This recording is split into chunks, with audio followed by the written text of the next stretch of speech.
guys, I've just been chatting to you and I forgot to put go live. Can you see and hear me now? Oh, I look a bit weird. What's going on?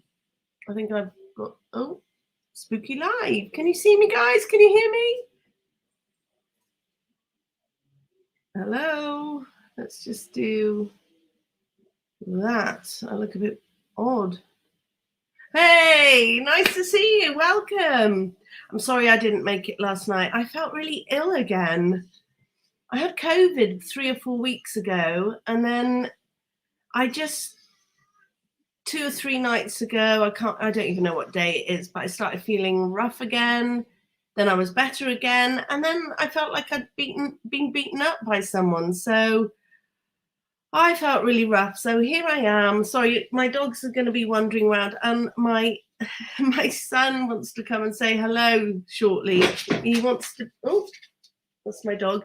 He wants to be famous, apparently. So he's going to come and talk to us shortly. But I've said when I give him the heads up. So how are you guys? Hi, Eddie. Hi, Estrella. Is it Estrella or Estrella? I would love you to correct me. I like to pronounce people's names properly. Hi, Mark and Betty. Really glad you've made it. Oh, I know. I've got, my dogs hate them. I think our village has finally decided they don't do them now. Too many people are complaining. Who else is here? Terry, hello, welcome. And Eddie, great to see you, Eddie. Thank you for joining. So it is another spooky live because we just got into some ghosts and things. Danger Zone. Hey, Albert, nice to see you. Danger Zone had some amazing ghost things about to come up, but Tommy was doing his live, which I thought was quite an important one. So we headed over there and watched Karen's story, which was an excellent video. So if you guys haven't seen that, go over to Tommy. Hi, Natural Healing, welcome. Really good to see you. Oh, Eddie, it's horrible. Well, I'm Wales, it's UK, it's all UK, but where I am, it has rained and rained and rained and rained. And we had some stormy weather as well. The storm wasn't as bad as I thought it was going to be, but it was still pretty grim. We've had some sunshine today, but more rain due. Estrella, it is Tommy Jude from, oh God, I'm terrible with people's channels. It's Once Upon a Crime Time. Tommy Jude. It was really good, wasn't it? Natural Healing. So I'll put his, it's Once Upon a Crime Time. So head over there and watch Karen's story. Very, very well put together video. So how are you doing, Albert? I've still got so many of your videos to catch up on. I managed to see one yesterday, I think it was. So yeah, it's really hard, isn't it? Trying to work, do home life, create videos and do live streams. So yeah, we can talk about what we want tonight. You know, it's a spooky live, but kind of Halloween is drifting away from us, but I do love a bit of spook. I've been over on Dago's live earlier and there was some great stuff on there. He did Loch Ness Monster and he did a river in Scotland where you can see all this stuff moving in the trees. It's quite creepy. No, it's not Karen Reid. I don't actually know who Karen is. Karen is somebody who has put together a video that Tommy played. It's very well put together and edited. It's kind of her story of the Idaho 4. So Karen is a mystery Karen. Someone else might be able to fill me in on that, but I don't really know who she is. That's great. Yes, that's exactly that. The Karen Reid story is interesting, isn't it? I just don't know. I personally feel that she's innocent.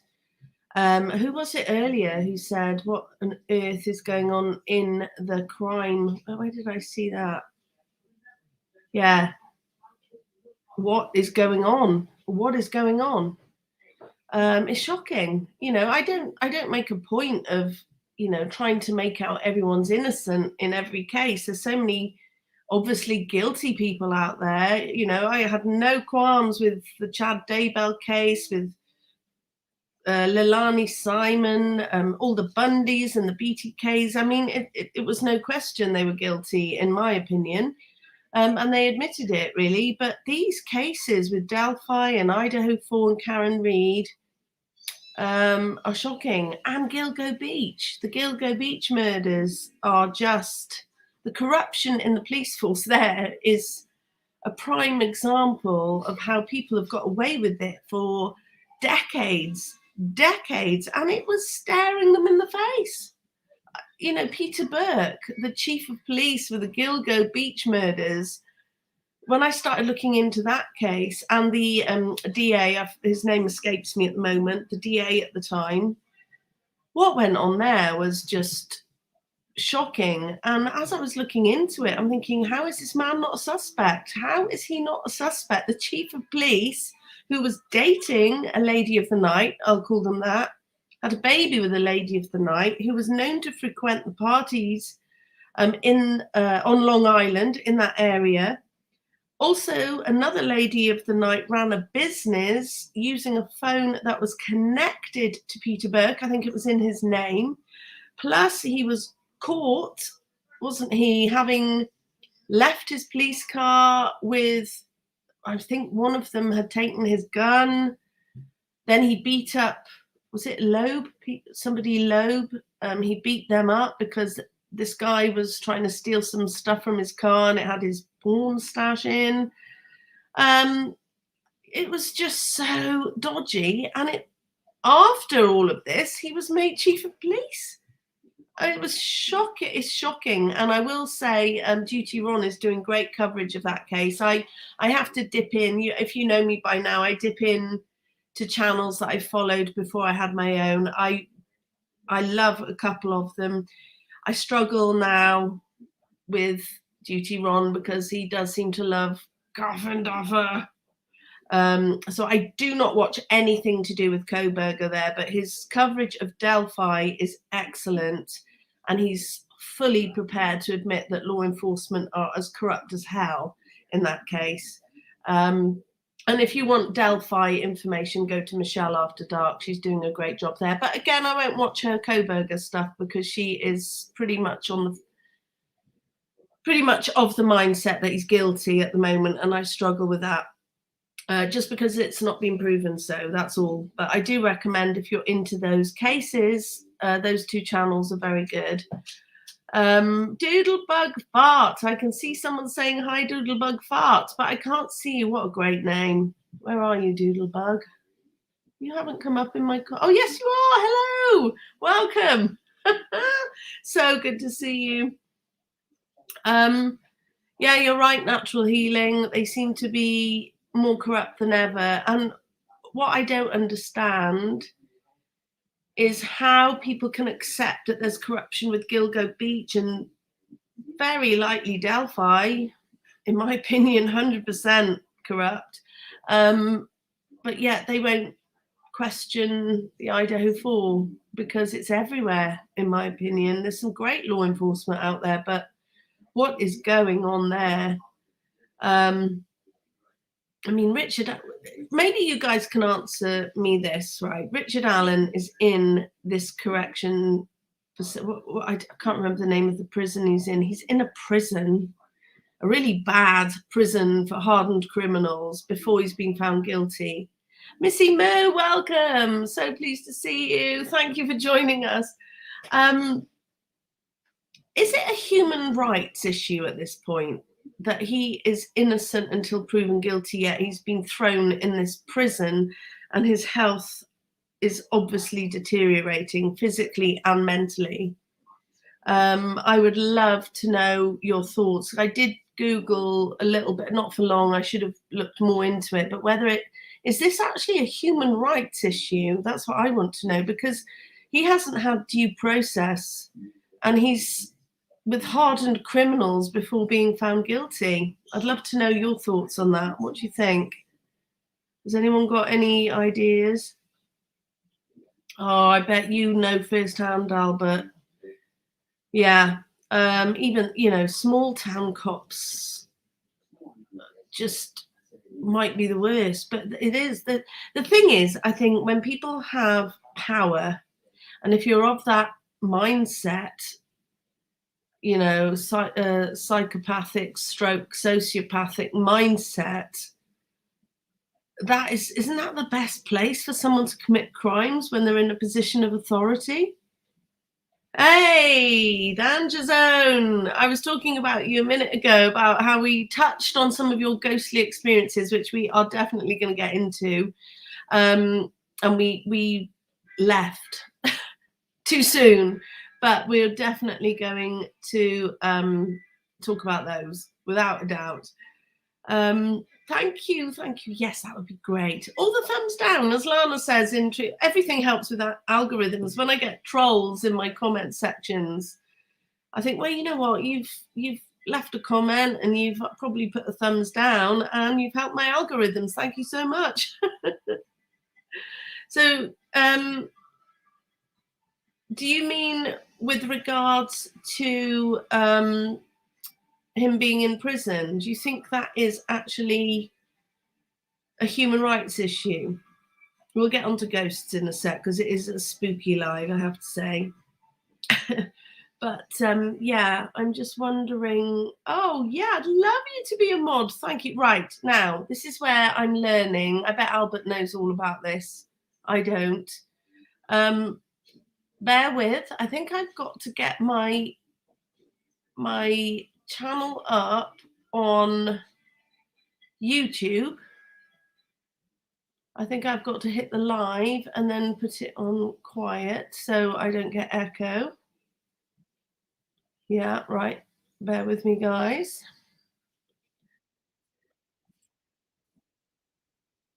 Right. Okay. So I think I can. Yes, I'm here. Now I think I can make you a mod. Add as moderator. Hooray, I'm getting the hang of this now. Thank you so much. Welcome, Natural Healing. You are now a moderator. Thank you so much. Hooray. I have decided as well. Oh God, I'm lost again now. There we are. I've decided I'm going to give some memberships away today as well, because I'm really excited to be doing lives. And I think hang on in there. Are you a mod? Can you see that you've become a mod? Right, I need to shut some. Oh God, do you know I did some housekeeping on my desktop today? I must have filed over 100 screenshots and screen recordings. I was like, move to bin, file, move to bin, file, and then they all seem to stack up in one place. I was going, surely I'm coming to the end, and I was like, I wonder why my computer's slow. It's like, oh, it looks a little bit thinner. Honestly, it must have been over 100. Right, this is interesting. Right, let's read this first from Mark and Betty. I can't see where anyone says 100% is guilty when there's not one speck of it. You know, this new stuff as well, you know, with maybe Albert knows some stuff about this DNA. I'm a little bit of a thicko when it comes to physics and, you know, in-depth science. And this new DNA stuff, I went to Jules of all trades. She does a brilliant job of explaining. And I still was like, 2 SMPs. I thought, are there 2 SMPs within one speck of DNA, or are there 2 specks of DNA, therefore there are 2 SMPs? I'm very confused with this sort of stuff. So, and then from what I can gather, we had Santa explaining that these SMPs adjust somehow. I was just kind of, what? I just feel this DNA on the knife sheath is a hot mess. And I personally believe it's all they've got. They've got nothing else. They've got a car driving around, but there's other cars driving around, including this Chrysler, credit to get a clue, who has discovered this Chrysler 300 is what he says the car is, and it looks like it. Now, the PCA says there's this suspect vehicle number 1 who enters the King Road area at 3:29 and makes 3 passes. This Chrysler 300 enters Linda Lane, if we're to believe that footage. I'm more inclined to believe the visual than the audio. It comes up to Linda Lane at 3:30 and makes 3 passes. So how is that not suspect vehicle 1? Because don't we just see what is supposed to be an Elantra at 4:04 that comes up twice? So I personally believe they don't have certainty that any car is Brian's. They believed there was no front number plate. Didn't they catch a rear number plate?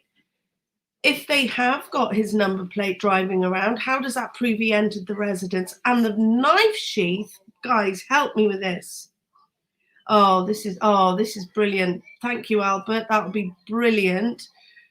Now the knife sheath, I have to say, logically, we've got, let's start at Coburger, a PhD criminology student. I don't care if you're street smart or book smart, none of us would make these mistakes. So he's leaving his apartment, apparently, with his cell phone, then decides to turn it off, then drives around town for a while. He's been stalking them, allegedly, 12 times. Which isn't a huge amount of times, considering he moved there in August and it was now November. But if he'd been stalking that house, he'd know where to park, he'd know what to do. So we've got this car, allegedly, circling around, cell phone's now off. He pulls up with cars outside the house. He doesn't know who's in there. He doesn't know if the doors are open, doesn't know if what's locked, what's not locked, knows where to go, does the deeds, then he screeches off in the car and drives around a whole lot more. But in the meantime, he didn't have anywhere to put his sheath, so he took it in. There's my knife in its sheath. So can you imagine this perp going in, any perp, without this? If you're going to go in with a K-bar and a sheath, surely you're going to be wearing it. Or you're going to go in like that, aren't you, without the sheath? Surely you're not going to trot in and then draw it like a sword, and then you're like, what do I do with that? And allegedly he had a kill kit as well, and a bag to put his soiled clothes in. So we've got this sheath that, according to law enforcement, he's dropped. Now, according to law enforcement, he left it next to Maddie. So you look at the PCA, Payne later saw it next to Maddie. Is it Blaker, the other one in the PCA? My brain's gone to mush. He was told that Payne later saw it next to Maddie. Then there was another document. I think it was the search warrant that Dawn Daniels signed. This document actually says, I have put it in a video, that the sheath was either next to or under Madison Mogan. It actually says those words. It was either next to or under. Like, what, you haven't made up your mind where it was? Then we hear that there is the knife sheath under Madison and half wrapped up in a comforter. How are you going to convince a jury they know what the hell they're talking about there for a start? Oh, wow. Welcome, Echo. Thank you so much. That's amazing. And welcome to, I haven't got a name for my members. I need some kind of, people say welcome to the Super Sleuth Club or something. I'll have a think about that, but thank you. But you know what I mean? You're right, don't you say? It's a convoluted tale. So we've got next to, maybe next to or under. Actually, now we've decided it was under her. And then let's think about it. Coburger, let's say it's Coburger. He walks in. If he dropped it, there'd be more DNA on it, in my opinion. There'd be clothing fibers because it's been in his cut. There'd be something. There'd be more stuff on it. One tiny speck of DNA tells me that that sheath was cleaned thoroughly if the perp had it. So surely they would clean it after they murdered someone. If he cleaned it after he'd committed those crimes, he wouldn't have forgotten it. None of it makes sense. And now all of this stuff on top of it, I just don't, none of it rings true. None of it rings true. And they've been so shady with hiding the discovery. The FBI have lost the notes. There's no body cam footage of the arrest. They've lost their autopsy notes. I know there's autopsy reports, but just so it's embarrassing to me. And then you see Santa waffling along trying to explain this SMP stuff, and I think he's as clueless as I am. He hasn't got a clue. And yeah, that's right, Eddie. But I think Santa's getting more and more huffy and rude and arrogant because this is the end of his career. He's about to retire and it's a hot mess. But I don't even understand why Coburg is still in that jail, because without that DNA, what have they got? What have they actually got on him? Nothing. You know, are we to... I don't believe the defense have lied and said there's just nothing linking him to the victims. Even him, the trash in Pennsylvania, if there was something incriminating in the neighbor's trash, you know, it was kind of, he was putting stuff in the neighbor's trash. That's all they've come out with. So surely if it was incriminating, they'd say he was putting that in the neighbor's trash. We caught him hiding a knife in the neighbor's trash. We caught him discarding bloody clothes in the neighbor's trash. No, he was discarding trash in the neighbor's trash. Surely there'd be more to it, wouldn't there? Then you've got 6 members of a grand jury wanting more information and they can't have it. How is this ever going to go further? I'm very, very confused. Very confused. That's a good question. And this interests me as well. We're not doing very well on ghosts so far. We will get there. But hey, we can talk about what we want. Now, I have probably seen it on Harsh Reality's channel, I think, where, aren't they building a model of the house? I think they are creating a model for the jury, as far as I understand. Correct me if I'm wrong. But what interests me is if it was down to law enforcement, that house would not be standing right now, yet they've chosen to go in. That's embarrassing as well. Thanks. Yeah, it's been quite windy as well. Yeah, I find it really fascinating that this house was supposed to have been torn down, yet they've gone in to create this model of the house. So I think, my opinion, they're creating this model of the house to stop the jury going in there. Do you think? I just wonder, is it to, well, you don't need to go in the house because we've got this model of it? Maybe.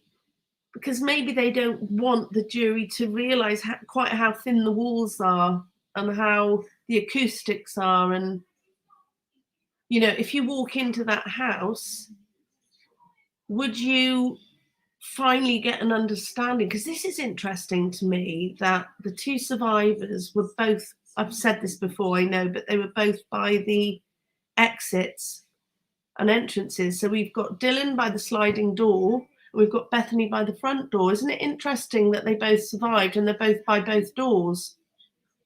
And I think if a jury walks into those houses all those houses, into that house, if the jury walks into that house, everything's going to be much clearer. Like, oh, we can hear you going up the steps. I can hear this. In fact, I'm talking down here and I can hear you upstairs. And so there was a survivor by that door and a survivor by that door. Everyone in the middle of the house died. God, I've got another coincidence video. I spent a couple of hours today. I've got these videos going around in my head, and I started doing one on other crimes that went on in the area. I was going to see what was going on in Moscow before Koberger got there. I was going back to about February, and for me in the UK, it was too hard to research. So that was a dummy, I'm afraid. But I want to do another coincidence video because the coincidences are way too many to be believable, I think. So yeah, but making a film, we're trying to get it at the Bureau. Yeah. Do you feel that Thompson is aware of how embarrassing it looks? That's how I feel. I wonder if law enforcement have failed him in some way. You know what I mean? Yeah, good point, Danger Zone. I'm calling you Danger Zone because I'm guessing you're called Dan, but perhaps I should be saying Danger Zone. I don't know, but I think you're Danger Zone. This is it though. Why isn't it straightforward? And if the DNA was obtained legally and correctly and they had nothing to hide, the defense would have had it months ago. Absolutely months ago.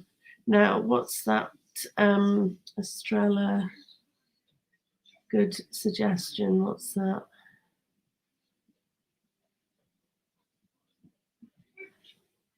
Sorry, I've gone back now. They made it fit because it was his.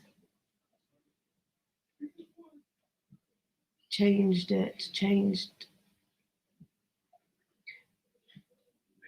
Yeah, sorry, can you expand on that? I've lost my train of thought. The only thing the House reenactment, what's that? The only thing the House reenactment model will achieve is...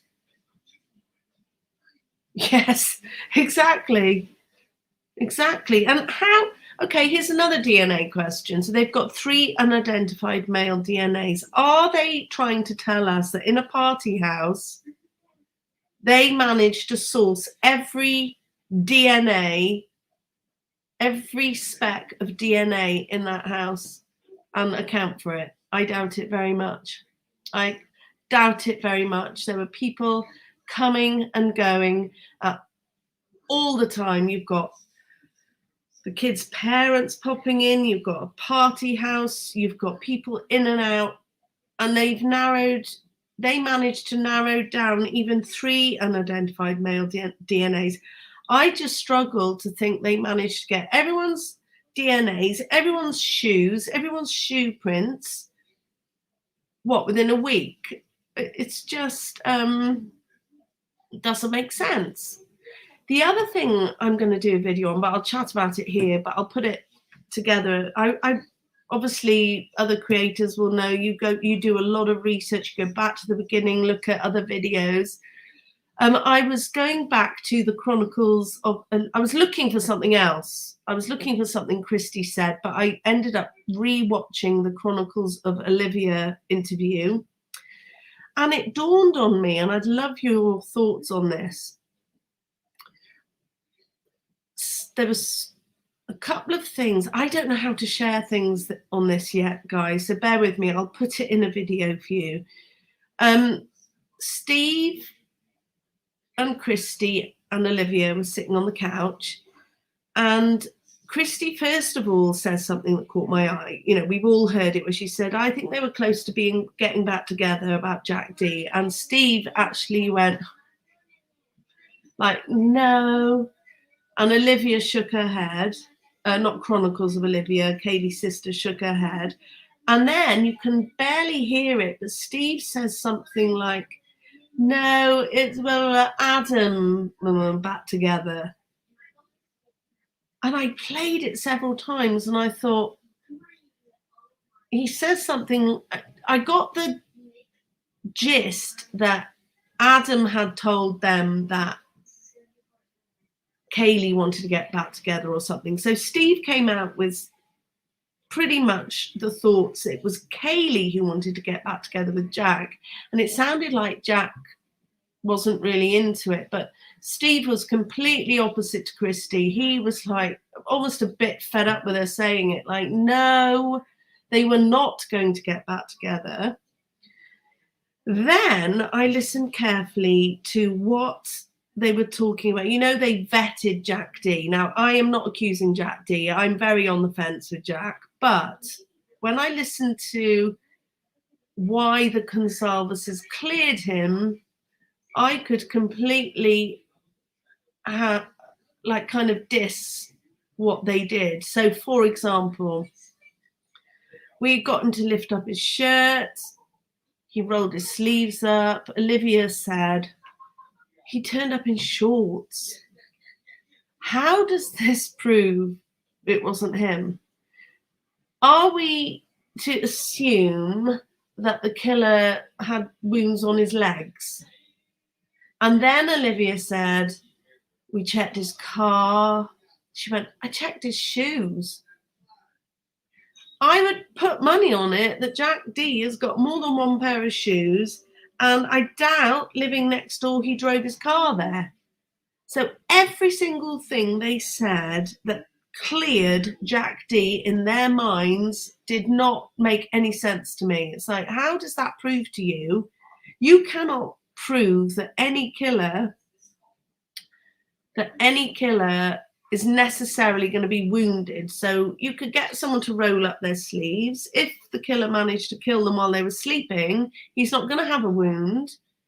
What I'd like to know is it normal for Jack D to wear shorts in November? He turned up at their house in shorts. She's like, come on, he turned up in shorts. He's innocent. I checked his shoes. I checked his car. I thought, he lived next door. He's not going to drive there, is he? And I doubt he'd have worn the same shoes. So I just felt that their reasons for clearing Jack to them were not convincing me of anything. But I'm not accusing Jack D. I just thought this is not what I felt like they were trying to persuade themselves. That's the way I was thinking it. Now, let me catch up on some comments. Yeah. Now, I agree. And I think Steve and Olivia were like, no, they won't get back together. But they did didn't they? They did sort of say, well, now this is key, I think. She went on a date with another guy who called her a bitch and asked her to make him some food, bitch, or something like that. And she said, I'm never going to get another Jack. And it did sound like Hayley was having second thoughts. And I don't know. But according to Steve and Olivia, it wasn't going to happen. So, yeah. Well, this is it. He had no visible. He carried on, didn't he? He didn't even leave for Thanksgiving. I'm not convinced the killer would have had wounds, though. I'm just not convinced. Because they've got those knives have got that shield, haven't they? So it's kind of why I personally discounted that's it. Hi, Echo. Yeah. Make me that's it, bitch, wasn't it? Make me a burrito, bitch, or something. They've got that shield, so it made me discount. I had thought that maybe the knife belonged to one of the victims who tried to protect themselves in self-defense, but I do think that the killer would have had more wounds. It would have been more of a fight. So I think someone going in with a weapon, if you've got defensive wounds, you're not necessarily going to hurt the killer. You're fighting the weapon off, if you know what I mean. However, if you've picked up your knife to fight an intruder, I think the Trudeau would have had more wounds. So I personally discounted the fact the knife might have belonged to Kaylee or Maddie. I'm convinced that sheath was planted. Yeah, that's right. Everyone would be. I think they were equally as keen to clear Jack as law enforcement were, because what do we have for an alibi for Jack? That he was sleeping, he didn't answer the phone, and as far as I know, he didn't return any calls.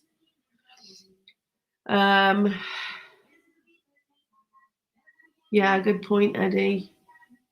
Regardless of who did this crime, there's no way law enforcement would be tricked by the real criminals. Law enforcement knows it's coming.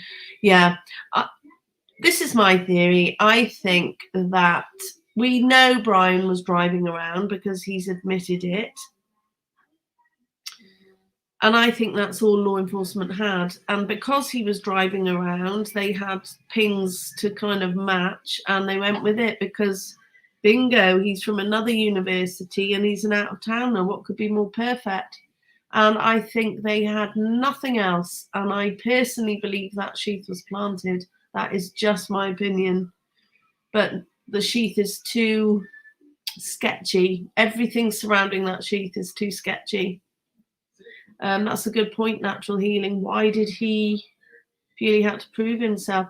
I suppose the boyfriend or the ex is the first one people look at. So maybe he did feel like he had to kind of prove himself, but I don't think the Gonsalveses were particularly logical at the time. Checking his shoes, accepting he was in shorts and having a look in his car, that's not enough. Sorry, I just don't think that's enough. Yeah. Oh, the other thing I noticed was that it was Aaron Snell and law enforcement. It was 1 week after the murders. They said they'd interviewed 90 people. 90. I thought, who have they interviewed? I mean, didn't even Ian and Harsh say they didn't even really bother? That 90 people didn't ring true to me in 1 week. And when did they all go home for? When did they go home for Thanksgiving? We don't have Thanksgiving in the UK. So the murders happened on the morning of the 13th. Was it about the 17th they went home? Was it? So how could they have interviewed 90 people who some of them were going home early because of what happened, and then it was Thanksgiving? Excuse me a sec, it's gone a bit loud.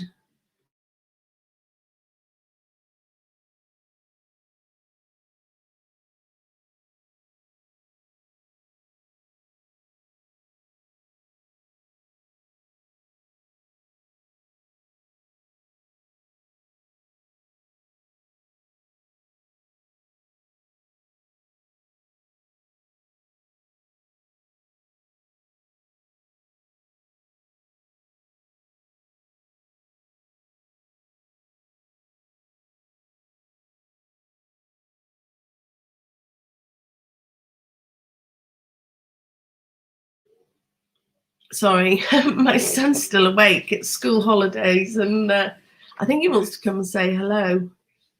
So he can. Oh, he's coming to say. Come on, come and say hello. Come and say hello. He wants to be. He said, "Am I going to be famous tonight, Mum? You can come and say hi to everyone. You won't see anyone. You have to come right up close. This is my boy." Oh, you're blurry. There we go. Here's my boy. This is Sonny. You going to say anything? Got anything to say about ghosts or true crime? Well, what do I say? I don't know. I thought you had it planned. What was I supposed to plan? I don't know. I thought you were going to say something. You got screen fright. Yeah. Maybe give a wave and then go back and chill out and possibly fall asleep. Wait. You've gone blurry. It's because I've blurred out the kitchen. This is Sunny. But places you never want to go is, first of all, Skinwalker Canyon. Ah, Skinwalker Canyon. Where's that? It's, I don't We're know. a bit blurry, aren't we? Go a bit closer. I watched about it today. Did you? It's not that much sightings been spotted there, but Skinwalker Desert there's a bit more. Oh. But Skinwalker Ranch is just. That's better. Is it in America? I don't know. Oh, it could be anywhere then. Okay. Oh, thank you. Danger Net, right. Thank you, Danger. Danger Zone. Thank you. Where is it, Danger Zone? Do you know? And thank you for natural healing. Yeah. For saying hi, Sonny. Yeah. Yeah. And one. Sonny, famous like your mum. I like that comment. That's a good one. I like One maiden nuts. He's called Eddie. Thank you for making. Now Albert here says he wants to hire you to be a voiceover for his videos. What do you reckon? Yeah. Yeah. Yeah. It's a done deal. Ah, look, Arizona or Utah. You've mentioned Arizona, haven't you? That's Arizona is Skinwalker's Arizona's urban legend is Skinwalker. Ah, so you're right, Danger Zone. So it's Arizona. I've been to Arizona, but I didn't see any skinwalkers. So you've got 1 minute now to say something spooky. If you see any dogs in those places, you better get out. Dogs? Yeah, dogs, because dogs, skinwalkers mostly. I know, it's because I mostly blurred out. Normally, if you see any dogs barking, I would get out. I would just get out. Would you? I quite like. We've got 3 dogs. Yeah. Well, what's wrong with Arizona dogs? Or Utah dogs? No, just skinwalkers take the lives of dogs and become them. Oh, I didn't know that. I bet Danger Zone knows that. They saw you, Nelly. Yeah, they ran. I'm playing with my screen. You need to sort of go up there. Right, you're going to say bye to everyone now. I'll give you a call back if we're talking about some ghosts. But you need to go to sleep soon. He did say he was going to apologise because he might go back and forth to the bathroom. You might see him in the background. Okay? And thank you again, natural healing. What? Because they said you're adorable? No. Is that why? Yeah. Hi, Wendy. Yeah, this is my boy. This is Sonny.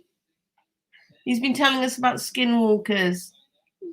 Oh, Idaho, really? Some even think skinwalkers may have played a part in Idaho. Right, skedaddle. Bye. Go on. Bye. You okay? Yeah. No, he's happy now. He's famous. Okay. One last wave. We won't get him off here now. Bye. Everyone can see what you ate for dinner. Go on. Bye. What? Shut the door, darling, please. Sonny, that's it. Thank you. Yeah, he's when you have to potty. Yeah, no, he was so excited because normally he's at his dad's when I do a live, but I didn't do it last night, so I thought I am going to do it tonight. And I thought, okay, this will be interesting. He's like, oh, can I come and say hi? Can I be famous? And here's the dogs wanting to go now. So yeah, skinwalkers. Oh my gosh. Hi, Wendy. So good to see you. Some of the stuff he watches now, he's quite Alexa, please. Oh yeah, you left Alexa behind. Okay, that's enough now. Toodle pip. Shut this door so I can hear the telly. Thank you. Yeah, some of the stuff he watches, he's very thick-skinned. He's just fascinated by it all. I can't watch. He shows me these skinwalkers. I'm like, oh my god, they're so creepy. Yeah, good point, natural healing. I think there's something really horrible going on there. Really do. Hi, Don't Dive. I'm sorry, I can't remember who I've said hello to. He's back in school on Monday. He'll be telling everyone now that he's been on YouTube. That's made his day. So thank you. He's a cutie. He's at that age. All his big teeth have come through, and they're a bit big for his head at the moment. I love it. I love all that. Yeah, so I don't know. What do you guys want to do? Do you want to talk some more about the true crime, or do you want to go on to some ghosts and supernatural? What would you like to do? I'm quite happy to do whatever anybody wants to talk about. That would be, I'm happy to chill out with you guys. Would be really nice. I'm going to just have a look here. What's that? Let's see how I do this. Do that. I'm just going to do some little random little gifting as I go along. Let's see how that. I don't know if I can do that. Hi, Kelly. My computer's on go slow. It should be much quicker after I cleared my desktop.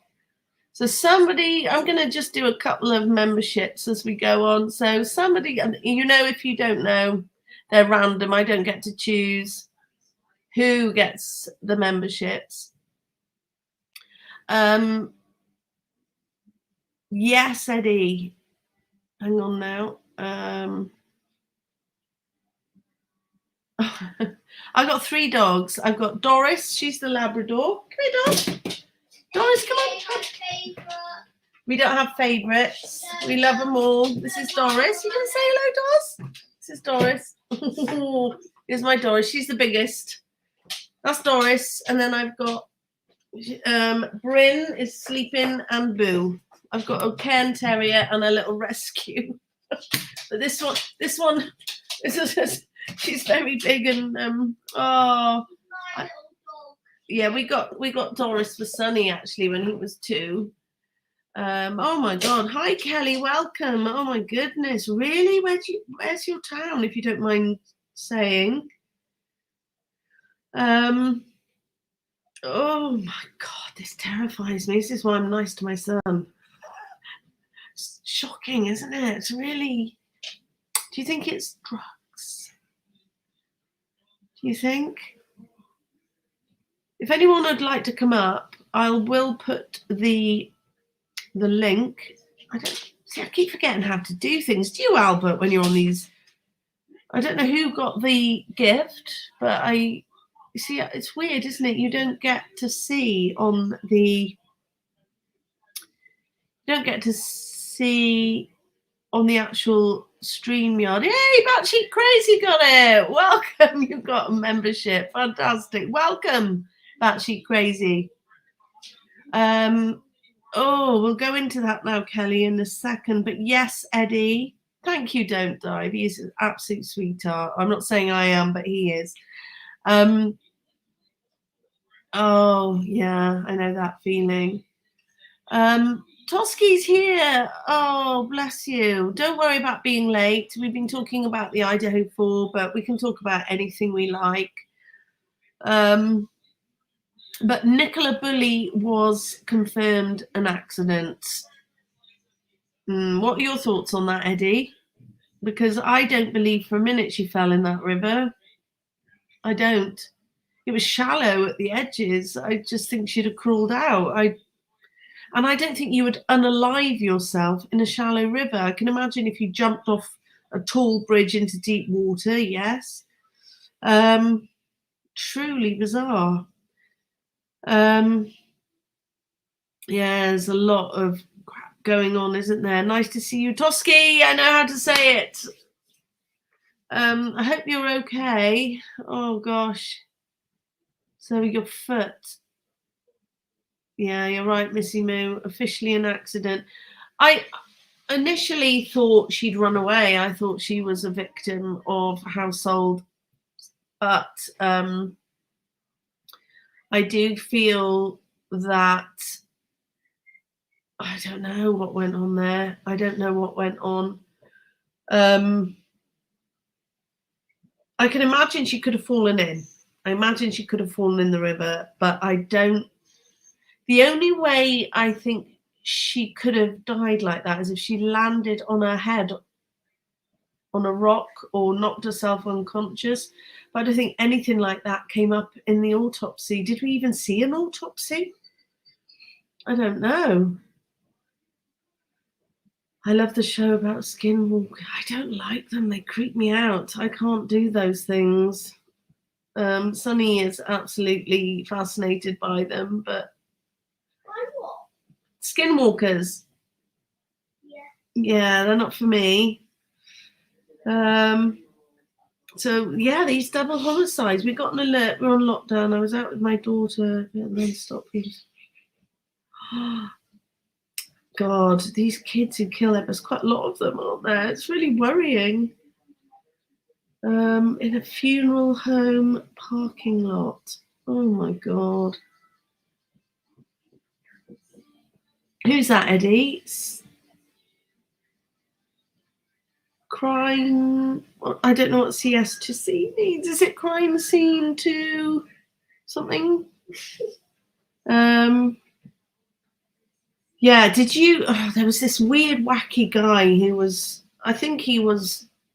I was really suspicious of him at first because he started his channel just after it happened, but I think he was just determined to find out what happened to her.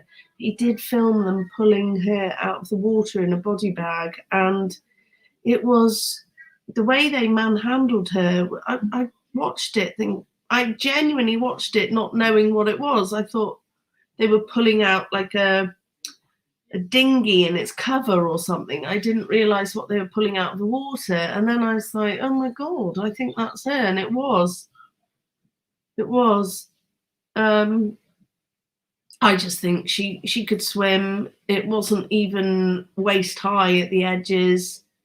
And the fact there was all that stuff going on with the welfare check before, really bizarre. And the other thing that was odd with Nicola Bulley was Paul. The way he chose to go on, have that interview, I thought it was a bizarre thing to do. And it was all that he changed into his gym clothes and, she was 20 minutes late and he panicked straight away. It just didn't ring true to me. I'm not accusing him, but I didn't feel that his reactions were particularly natural. Do you know what I mean? A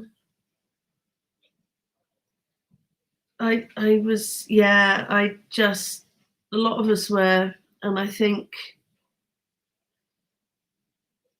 just think there was something wrong. There was something I didn't like about it. And the fact that they were adamant she wasn't in the river. Paul and her friend, I can't remember the friend's name, they were adamant she was not in the river. And I thought, and then it came out that they thought she was suicidal. I thought, well, surely if you thought she was suicidal, you think she might be in the river. I felt like they were trying to distract the police from looking in the river. Do you know what I mean? It's like, there's no way she's in that river. There's no way she's in that river. And she was in the river. I don't know. It was very odd to me. Very odd. So this is what's gone on where you are. In the bedroom. Oh, God. I don't know. I don't know. Hit and runs. Now, funny enough, Tosky, when I was looking at Idaho and the crimes and police logs that were going on since February 2022, there were a couple of hit and runs, and there wasn't there, on the night of the murders? There was hit and run outside Brian's apartment, I think. Am I correct? Sure there was. Again, why would Brian choose that night when there's been a hit and run and none of it makes sense? Yeah, good point, Eddie. Good point. Oh yeah, I was going to find a link if anyone wanted to come up and have a chat. Bear with me, I've got to try to find out how to, invite, that's it. So if I copy that. Okay, now I think if Tommy taught me how to do this, so bear with me. That's the wrong one. I'm going to shut that down. It's that one. Now I think if I do it here, okay, and post it, I think, oh, I'm just getting emojis now. I don't know what that is. Oh, I keep getting these heart emojis coming up. And pin message. There we go. If anyone would like to come up and have a chat, you are more than welcome to. No pressure, but I'm quite happy to do. I've just been invited to become a member of my own panel, my own channel. Yes, if anybody would like to come up and chat, you're more than welcome. And yeah, that's a really good question, Toski. I don't know. There's a lot going on there. Eddie, brilliant. Right, before I get you up, I'm going to have to go quiet for a sec, so I'm going to have a bit of a coughing fit. Bear with me.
Hi guys, sorry, I've got this horrible cold and I feel fine, and then all of a sudden I have a coughing fit. Eddie, welcome. Good to see you, Nelly. I'm so happy you're here and you're coming up. That's great. I don't know if I can contribute much to the spooky theme, but true crime I'm all in for. I'm quite happy to talk true crime as long as anyone else is. I thought I'd offer a spooky live, but you know what? Let's talk about what we want to talk about. What are your thoughts, Eddie? Well, I've been kind of searching around the internet, and I've come across some very interesting articles about DNA and that DNA can be fabricated and manufactured. For example, this article is really short. It'd probably take less than a minute for me to read it. Should I read what I have here? Please. Yes, please. That would be great. Scientists in Israel have demonstrated that it is possible to fabricate DNA evidence, undermining the credibility of what has been considered the gold standard of proof in criminal cases. The scientists fabricated blood and saliva samples containing DNA from a person other than the donor of the blood and saliva. Let me read that again. The scientists fabricated blood and saliva samples containing DNA from a person other than the donor of the blood and saliva. They also showed that if they had access to a DNA profile in a database, they could construct a sample of DNA to match that profile without obtaining any tissue from that person. You can just engineer a crime scene, said Dan Frumkin, lead author of the paper, which has been published online by the Journal of Forensic Science International Genetics. Any biology undergraduate could perform this. The planting of fabricated DNA evidence at a crime scene is only one implication of the findings. A potential invasion of personal privacy is another. And that's just one article. Another article claims that it is much easier to plant DNA than fingerprints. That makes and so on. It's in these articles, it just goes on and on, these articles. So, and by the way, that first article that I read, that was dated 2009. And that's an article by the New York Times. You see, I have read so many, I'm going to say it, smart asses in comment sections saying you can't argue with DNA. Well, you certainly can. You certainly can argue. Even just planting it is going to be easy, in my opinion. But I did not know you could alter it. I think we as a society are behind a couple decades. We are, I think we watch too much TV. Some of us seem to think like, you know, in a CSI TV show where DNA is found in the crime scene and it's the smoking gun. Yeah. That's far from the case. When DNA science emerged in the 80s, forensic technologies had much lower sensitivity and required larger samples of DNA. For example, you know, blood, saliva, semen.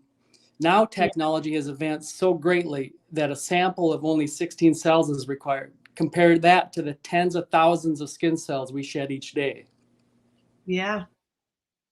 Yeah. And also, Eddie, I don't know if you can help me with this. You know these SMPs they're talking about? Is it SMP? Have I even got the right initials? You know, they've said there's two of these profiles now. Do they mean there are two, there's still only one speck of DNA on the knife sheath, but there's two SMPs within that DNA, or are there two separate DNA samples? Do you know what I mean? Yeah, it's a good question. It surprised, I think, all of us who have been following this case. Like, we all did a double take. Like, what is this? It seems like they're just making this up as they go. You know, they seem to be just, if Ann Taylor is on to their scheme, then they just twist the narrative and throw her a different curveball that she doesn't expect to see coming. Absolutely agree with that completely. And I read something really interesting. It was in a comment section. I'm one of those people on the channels I follow. I don't just listen to the video. I'm scrolling to see if there's experts in there, especially if I don't understand something. And there's some really interesting stuff that comes out in the comment sections. And there's a lot of people suggesting, you know, and some creators have said that is Anne to be trusted. But somebody said, well, you know what, she has agreed with the house being demolished and XYZ happening because she knows it's irrelevant. I think, personally, Ann Taylor is on this DNA hot mess. And I think that the house being torn down, for example, was irrelevant to her. Because in the grand scheme of things, it doesn't matter if the house is standing or not. It's things like this that is going to get Brian off, I think. I don't know what you... With them going into that house, it brings about a whole nother, I guess, aspect to what is their motive? What do they have to conceal? Their purpose seems to be very secretive and underhanded. And we're left to guess as to what is going on. People, of course, are going to speculate. I've heard some people thinking, was for example, Ethan and Zaina maybe not in their bedroom when they died and they were moved there. That explains the 8 hours. It also explains the narrative of, Captain Lanier was pushing so hard this, they were likely asleep when it happened. Yeah. Yeah. So was there like a cleanup in the hallway or a common area like the living room? We just don't know. There would have been drag marks, wouldn't there? But again, I don't anyway, trust what we've heard from law enforcement anyway. Regardless. I don't trust anything they come out with now at all. Yeah, we just don't trust. No. I'm having a hard time believing that the use of luminol, what did they refer to it as when they were searching for that latent shoe print that came up on a second examination? Well, regardless of its proper namesake, there has to be blood trace somewhere else. It's got to be. That would show up, under a black light. The way they search for biological matter. Amino black. Thank you. Yes, amino black. Going back to Ethan and Zana being moved, I think they would have moved them just to put that narrative forward that it was an intruder rather than a fight in the hallway or something. Well,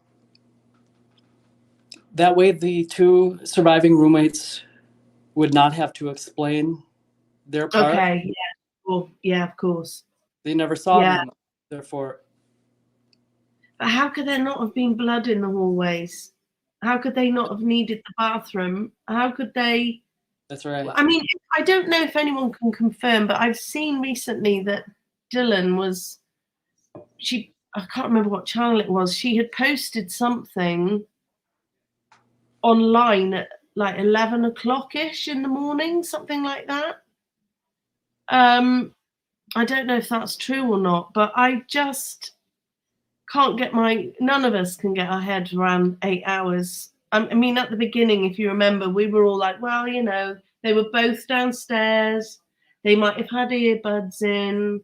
And, I go back a lot to the beginning to listen to these early presses and everything. They were both downstairs asleep. They didn't hear anything. It's changed so much. And there are no earbuds. There's people are quick to criticize Dylan, but I think Bethany is as questionable as Dylan. Just because she was downstairs doesn't mean she didn't hear everything that's going on. It's all just truly bizarre. And that's why I was talking about that. Sorry, it's this latent footprint. How can law enforcement be convinced in a party house that one latent footprint that they don't discover till the second time round had anything to do with the perpetrator? Obviously there will have been, if it was amino black, I assume there would have been blood on it. So that's why they're saying that. But in the first presser, I think it was, Fry actually said he had no idea how many people had gone into the crime scene before they got there. So how can they take that latent print and put it in a PCA? Because it could have been anyone's. Yeah, and then under the general, I guess, guise of it's consistent with the direction of travel. So yeah, a latent print, to all of us, I think to all humanity, except for investigator Corporal Brett Payne, a latent print is consistent with a cleanup, not a direction of travel. So exactly. I don't know. It's just all too much at times. Yeah. And also a direction of travel. Did it come back? what's to say that was on its way out? That if that print was outside Dylan's room, there might have been another one going into her room. You know what I mean? It's like, well, it might not have continued towards the slider. It might have turned in. One print is not going to tell us where anyone was going, in my opinion. But yeah, why would it be latent? Because if you say, for example, the perpetrator unalived Xana and Ethan last and was heading back out towards the slider, there's got to have been, if there's one outside Dylan's room, there's got to have been a trail leading up to that print. So none of it makes sense at all. Yes, Mark and Betty, Inspector Cluzo would have done a better job. I just feel that Santa's getting embarrassed. Do you think he is, I don't know how involved he is in getting all of this together, if he's just the guy who's dealing with the stuff that law enforcement are giving him and presenting to him, and he's the front man and having to be the spokesperson. But I get the impression he's kind of frustrated because either he's really stupid and thinks that this should all be just coming together and everyone should believe them, or he's thinking, oh my God, this is a shit show and I'm having to try and explain this and I'm falling down the hole we've just dug ourselves. Do you know what I mean? I can't quite get Santa's Bill Thompson's stance on this. I think he's either incredibly angry and frustrated with his team, or he's just angry and frustrated because no one's believing them. Do you know what I mean? Well, I think he's frustrated, and I don't think he's digging this. I think he was kind of compelled to do this. I do. I don't know what leverage someone has over him, but maybe there's a way out. Maybe his retirement. He's not a fixture in this case. Like if he passes away unexpectedly, or he takes a different job and moves his family across the country, whatever. There's always going to be another prosecutor that will, take the baton and move this case forward if necessary. And I think that might be part of this. I don't see him following, seeing this thing through to the end. So maybe he sees like the light at the end of the tunnel, so to speak. But I think he's done his part for what they needed him to do. I think he's sort of treading water, but going under as well, like bobbing up and down. I think he's sees his retirement, like you said, light at the end of the tunnel. I think he just wants it over with now. I wouldn't be surprised if he wishes he could get the hell out of there. That's the impression I get. Yeah, during that hearing, he's using these excuses, like, he's made a formal request process trying to get this from the DNA, trying to get it expedited, but the bureaucracy of the DOJ, and he's got all these excuses at the ready. And, he referred to, I'll talk to my personal point of contact at the FBI as soon as this meeting, this hearing is over. Yeah.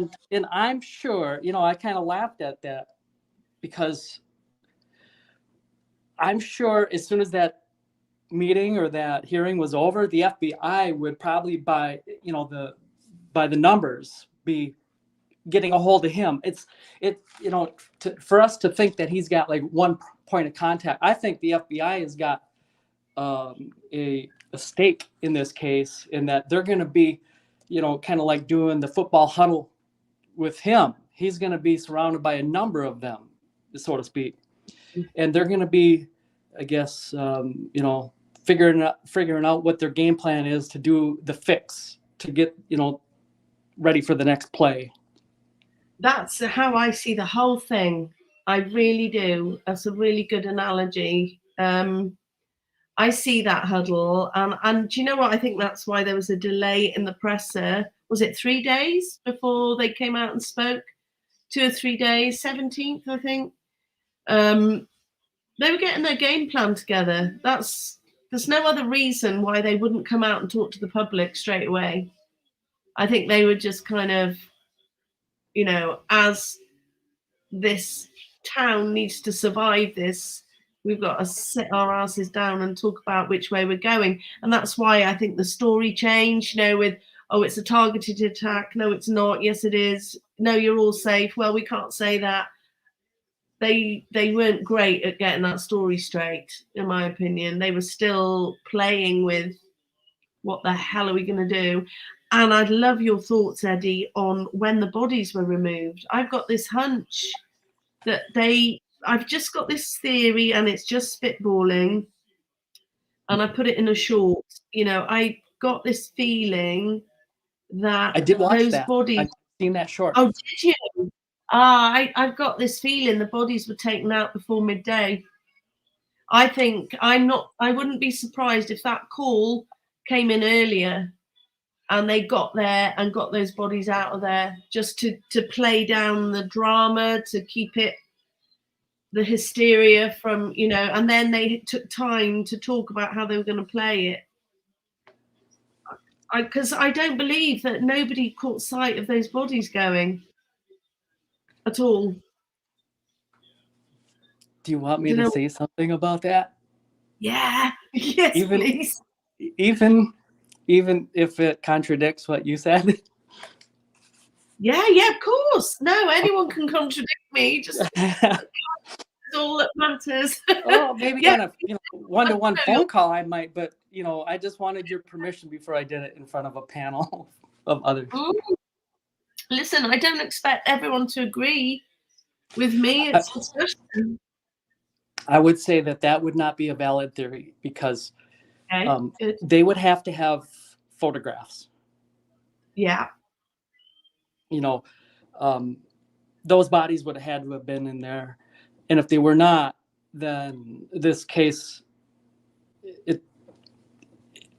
it would be over before it began. So what if they took photos? What if they got a call at 8 a.m? This is just spitballing, and spent an hour taking photos and got them out of there? Will there be metadata behind those photos? Yeah. Okay. Yeah. Yeah. Sure. It's just they seem to have lost so many notes and photos and chains of discovery, and you know, you think, are they going to say, well, you know what, we lost those as well, and we didn't have body cam of the arrest, and yeah, we forgot to record our interview with him, and where are the photos of the bodies? I would not be surprised at this point. You know, it's so ludicrous to me. But no, you're right. I think they wouldn't get away with that. I just don't understand, even if they shut the roads down, how there was absolutely no sight of a vehicle taking them away. I tell you why I think it, because they was almost blasé about bringing blood-stained mattress. You could see the stains on the mattresses. They made an attempt to cover them, but you could see what was going on under those covers, and they were just kind of bringing them out of the house and putting them in an open truck, and they seemed to make a thing of it. Yet there was never anything of any vehicle taking any body away. Do you know what I mean? It just there are many things so bizarre. Yeah, bizarre. Truly bizarre. Now, this is interest what is if there's a. Oh, I thought that too. Maybe they were in the moving vans. I think earlier ones they wouldn't have been hanging around that long, but I did wonder, Estrella, if they had kind of brought a vehicle along pretending they were taking stuff, but it was the bodies. But I don't know when that would have been. Yeah, that Missy Moo. But I think the snow had gone from the ground when that. So I looked into that, but I'm fairly sure the snow had melted, and I don't believe they would have kept them there that long at all. So again, like you say, Eddie, it's bizarre, truly bizarre. They should have that sheath, that should be photographed. They should have that. Maybe it would be included in the 3D model of that room. Yeah, it would be interesting. I would, wouldn't you just love to know what Ann Taylor knows? Yeah, there's going to be some stuff coming out if it gets to. Do you think it'll go to trial, Eddie? I do. I still don't. How could it? I don't know. It might, but what is he gonna argue? There's no case to be argued. They have nothing. I agree, and you say exactly how I'm feeling. How could it? But I bet it will. I just don't see the point of it. That would kind of expose yourself. So, I was talking earlier about this DNA and how we've advanced in our technology so far since the 80s.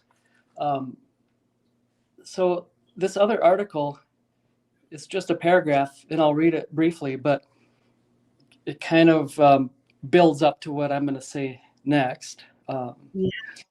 So practical utility in the criminal justice world required the emergence of more sensitive technologies to detect the infinitesimal bits of evidence. Such equipment began appearing in forensic laboratories over the last 15 years. But law enforcement did not limit their search for touch transfer DNA to just fingerprints. Instead, they expanded the search for touch transfer DNA to all objects and surfaces, irrespective of the ability to find other identifying evidence connected to that DNA, such as a fingerprint. This led to the prosecution of individuals based on DNA from low template and low quality samples, not connected to other identifying data. Moreover, prosecutors failed to distinguish the unique nature of touch transfer DNA and the likelihood of random and innocent touch transfer origins, presenting it to juries as the equivalent of a smoking gun. So what they're saying there is, so maybe Brian Koberger's DNA is on that, cooking pot or the dog leaf, or, whatever, but that has nothing to do with the crime. It's not, earlier in this article, it begins by saying that technology in DNA science began by finding that fingerprint, and then you could detect that criminal's DNA on that fingerprint. Well, that's a smoking gun in a crime scene. Yeah.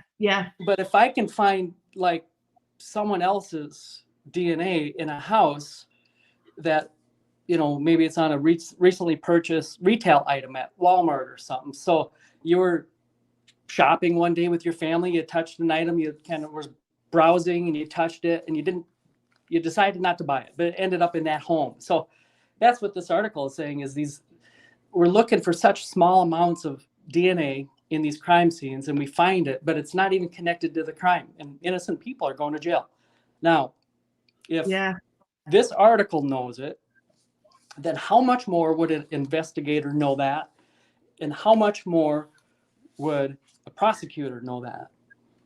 So in this day and age, if there is anyone who thinks that touch DNA on that knife sheath has any relevance in a criminal trial without further significant context, they're misinformed. And if an investigator or prosecutor wishes to go to trial with that, they're being insincere. Yeah. They know better. Go on, sorry. Oh, I just said that they would know better. Yeah, I really like that part of Tommy's video where it explained the DNA and the juice, and that they had, this is not, exactly how it went down, but they had people in a room and they had cups and they were sharing the juice, And by the time they drunk the juice out of their cups, they tested them. There were loads of strangers' DNAs all over the cups because they'd been somewhere else before the experiment. You know, so they'd been perhaps on a tube or a subway. They'd had a coffee from a Starbucks. They sat on a chair, touched a newspaper that someone else had looked at. By the time they did this experiment and sat down with these cups, that was just an isolated room with 6 people in, and they were just sharing these cups. Those cups were covered in strangers' DNA. So how do you narrow down even the 3 unidentified male DNAs in this crime scene? You know, they could be completely innocent. It could be that somebody handed Maddie a coffee at, 10 o'clock that night, or a beer or whatever, and they handed her the beer glass. She got home. Someone's DNA was on the beer glass. It's now on her hand. Yeah, these 2 DNAs that are in the house, in the crime scene, and then the 1 male DNA outside of the house, those just disappeared. So it feels like those are actual, those are our actual suspects, because why did they disappear? Were they just discarded? Well, they weren't in CODIS, were they? I think that's what they said. And we got that from Bill Thompson, wasn't it? It's like, well, they weren't in CODIS. Well, neither was Brian's. Right. It's you know what, they're not even clever about what they're doing, and that's what's embarrassing. Yeah, they're shameless. Yeah, shameless, great word. Yeah. It's rare that you find a case that has as many holes as a sieve. You're like, there's this and there's this and there's this, and I'm absolutely gobsmacked that people are, I have them on my channel. They go, what the hell is wrong with you? The man's guilty, Brian the murderer. And it's like, what? How can you not question everything that's going on? Because it's shockingly unintelligent stuff by the prosecution, to me. I just, I'm not a lawyer, I'm not a detective, but I think most of us who flock together on these channels have got common sense, and I believe Brian had common sense. And bottom line, I do not believe for a minute that man would have driven around in his car with his cell phone, taking a knife in a sheath, and then drove around some more. That's just the very basic. No, he didn't. The hardest part to figure out is he just random pick? And by that, I mean, it's just because of his white car that's similar to the white car at those times. Yeah. Is that the connection, or is there like a nefarious connection? Like he was discovering something. He was about to, blow the whistle on something. He knew too much, something like this. That's definitely a possibility. I could, pose, I could make a case both ways, but either way, I don't know the answer to that. No, I don't. And I have to say, I'm personally, I might be wrong, I'm of the opinion that it was the car. I think they were desperate. I think that actually, Steve, all his kind of, I know you don't want your reward posters around town. I know that you don't want your town to suffer. It's going to be a ghost town. I think Steve was doing much more damage than he thought he was. I think he had every right to. I would have been there, shouting from the rooftops, but he was kind of adding to the urgency that, your town's going to say, I know you don't want a ghost town, but these are my kids. And he wanted reward posters up. He wanted this up, and I know you don't want your town to suffer, but this is my daughter. And I think he was getting very vocal and very loud, and it made them more nervous and more determined to pin it on someone. And wrongly so. He had every right to be angry and upset. I think he added to the, we've got to get someone fast. And I personally think this car, Brian admits he was driving around, and they're like, he's our guy, and they're going to make it happen. Or, like you said, it could be more nefarious than that. You know? Initially, I thought it was going to be the white car on King Road. I thought it was going to be like a 2011 to 2013 Elantra. But since watching Get a Clue, this 300 Chrysler is a very interesting observation of his. Eddie, I was going to ask you about that.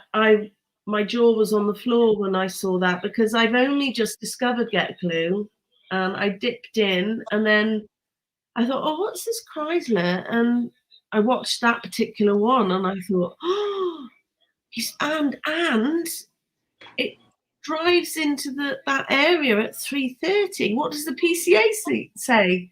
Suspect vehicle 1 enters the King Road area at approximately 3:29 and makes 3 passes. How many passes does the Chrysler make? 3. And it enters Linda Lane at 3:30. So it will have come into the King Road area at approximately 3:29. And it's most definitely not an Elantra. They're definitely square windows, squared off. It's very, I guess, hard to distinguish its appearance through that Linda Lane camera, but it can be done. You can identify, some of the key features of like the window glass, like you said. Now, if those King Road videos are more clear, and it shows, that it's a 300 Chrysler, then that they're really going to have a problem, the prosecution. But if those videos were tampered with, or if they were lost, or they're very vague in appearance, then is that what they're going to try to link? Is Brian Kohlberger's Elantra with that 300 Chrysler? It'll be interesting.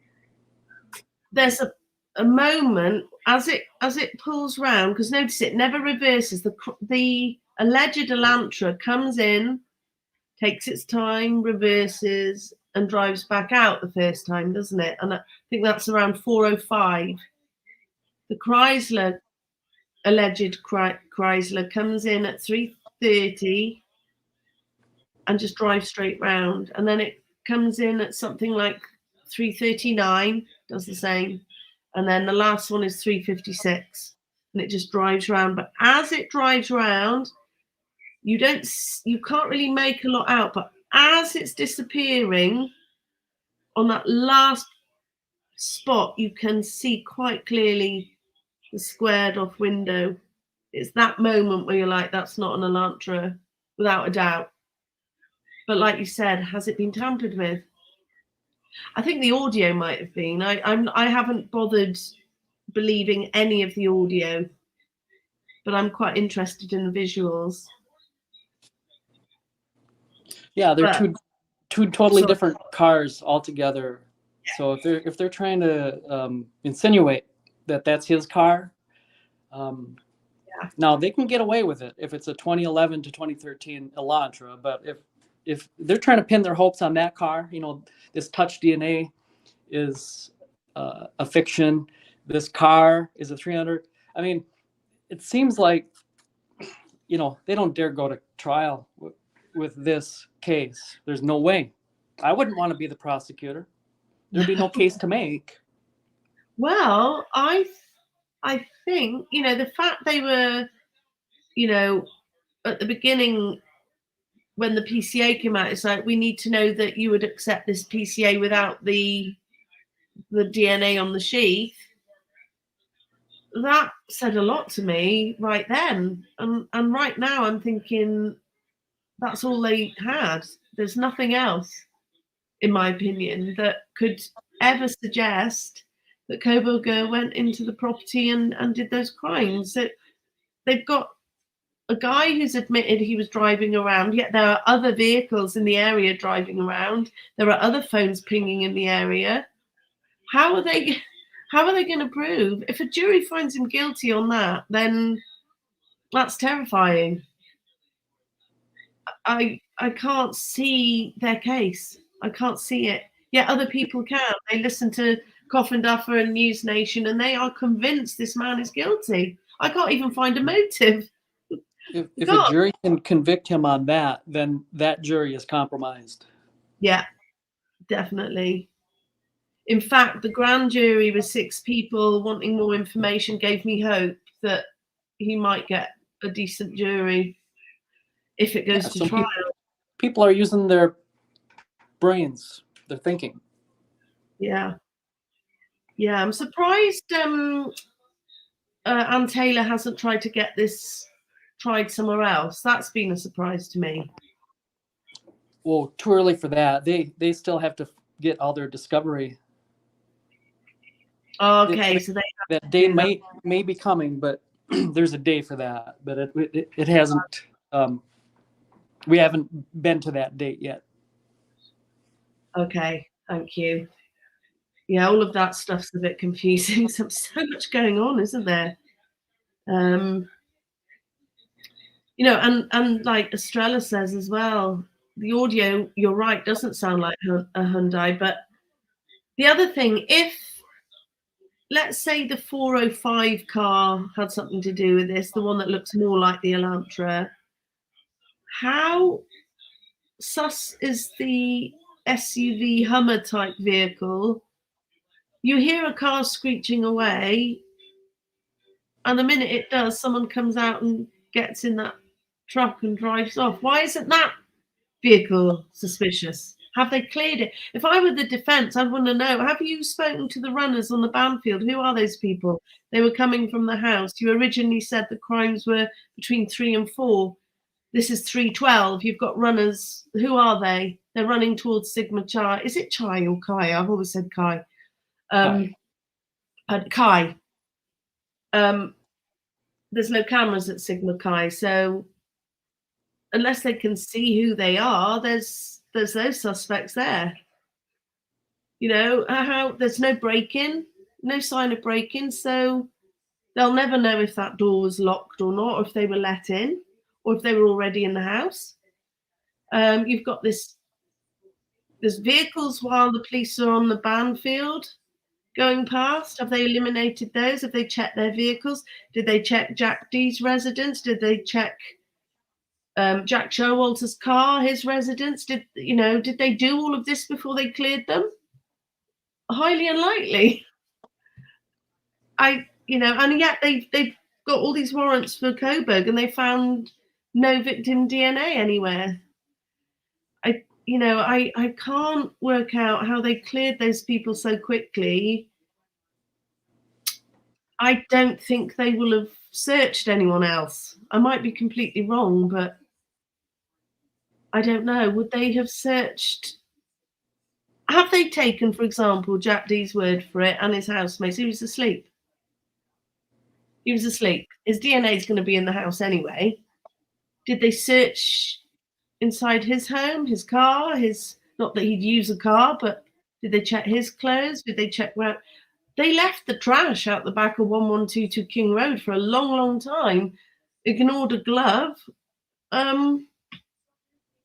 It's just an absolute mess, in my opinion. It's just one thing is for sure. If someone from a fraternity, if there was a small group that did this, 2 or 3 people, and they were fraternity men, law enforcement knows. There is no one in the world that can do this crime without law enforcement being able to determine and solve it.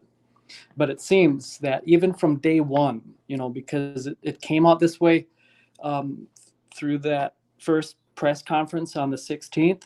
And prior to that, there was total silence and nothing was coming out except through, very vague and limited information in the press releases. So they knew something, and they knew something in that first hour that they were there, if not before. Yeah. Yeah. So who are they covering for? That's the question. Why did these 4 have to die? This was planned, and it just how detailed and how far in advance was this plan? Sometimes I ask myself the question, how far out can you get? Is Brian Koberger set up from like months prior? Can you get him to fall into this trap where he's, for whatever reason, doing this, I don't know, assignment or project, call it whatever you want, maybe part-time, but he's driving around 12 times. Am I thinking too much? Should I put my tinfoil hat on or take it off? But no, can they make him? Can they make him? Have some of these, I guess, suspicious or questionable, goings on or behaviors prior to this? If not, then what's with the stop where he got pulled over for a seatbelt violation by the sheriff at night? Why can't we see that body cam? What's the secret with that? Yeah, forget we haven't seen that one, have we? No. Gosh, that would be very interesting to see. How has Lana from Truth and Transparency not got hold of that one? She's got hold of everything else, bless her. She's brilliant at that. I wonder I'm why. sure she requested it, but they're just not going to give that up to the public. Well, there's a reason then, isn't there? There would be a reason. I guess he was detained for a short period of time during that one. I don't know what that means. No.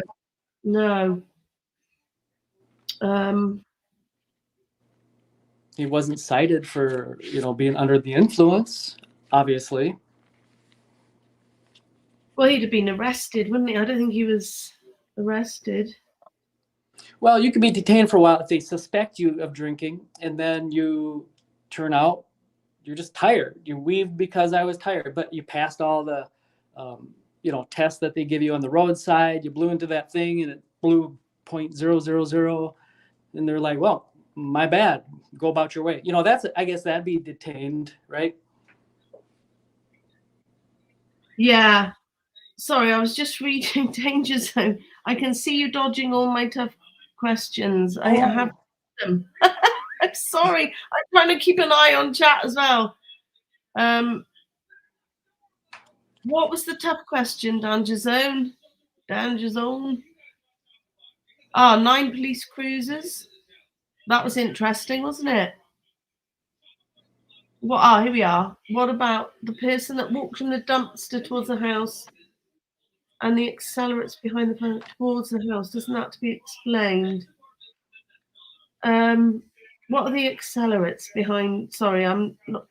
What about the person that walks from the dumpster towards the house? Is that the one that kind of looks in the dumpster and then walks? Are you talking about the sort of Linda Lane? It came out the same time as the Linda Lane footage. Do you know what that is, Eddie?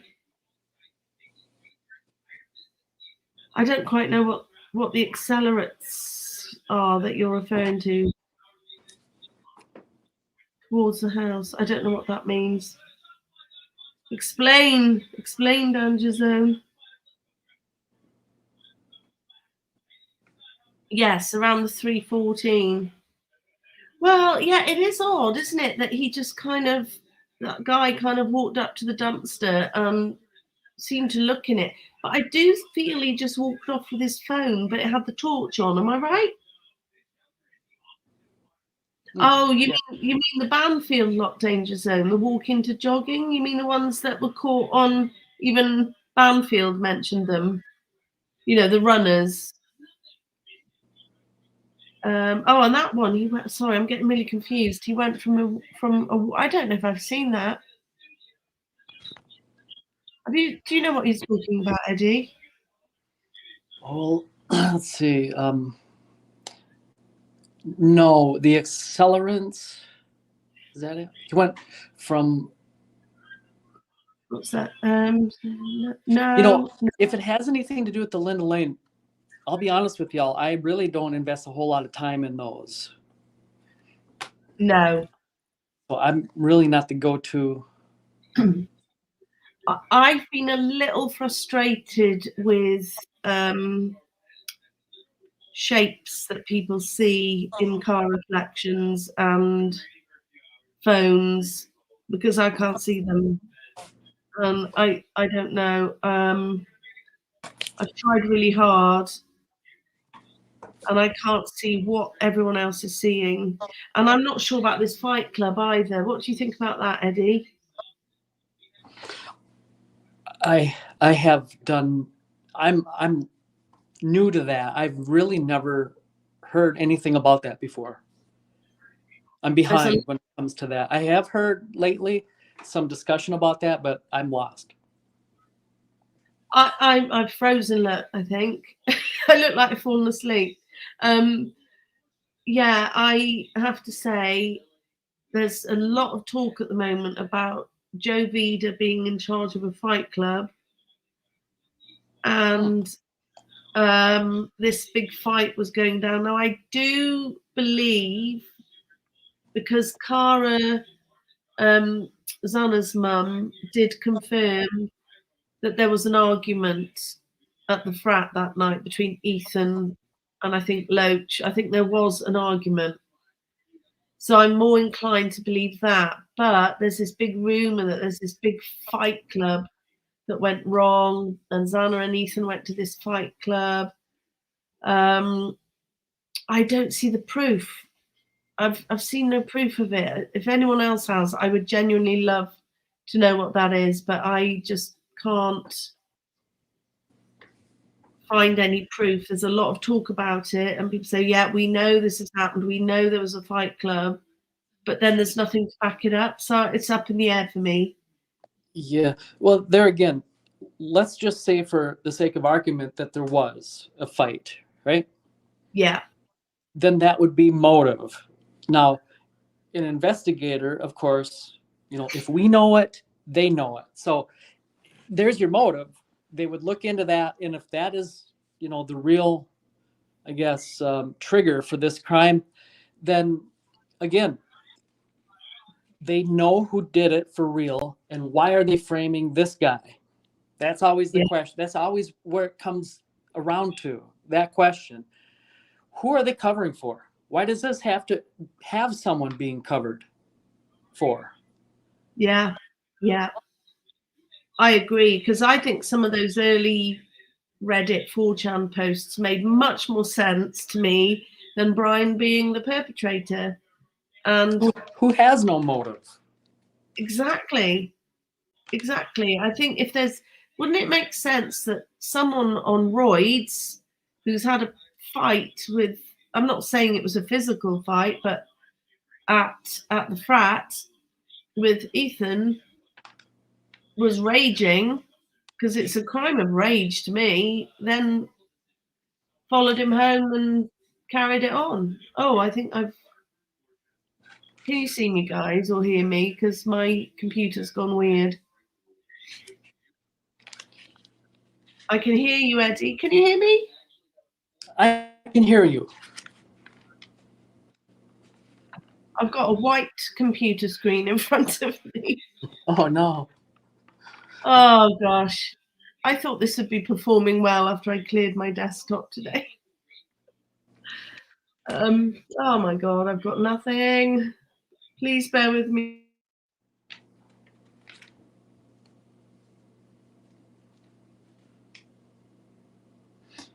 Have you muted? Because right now I cannot hear you.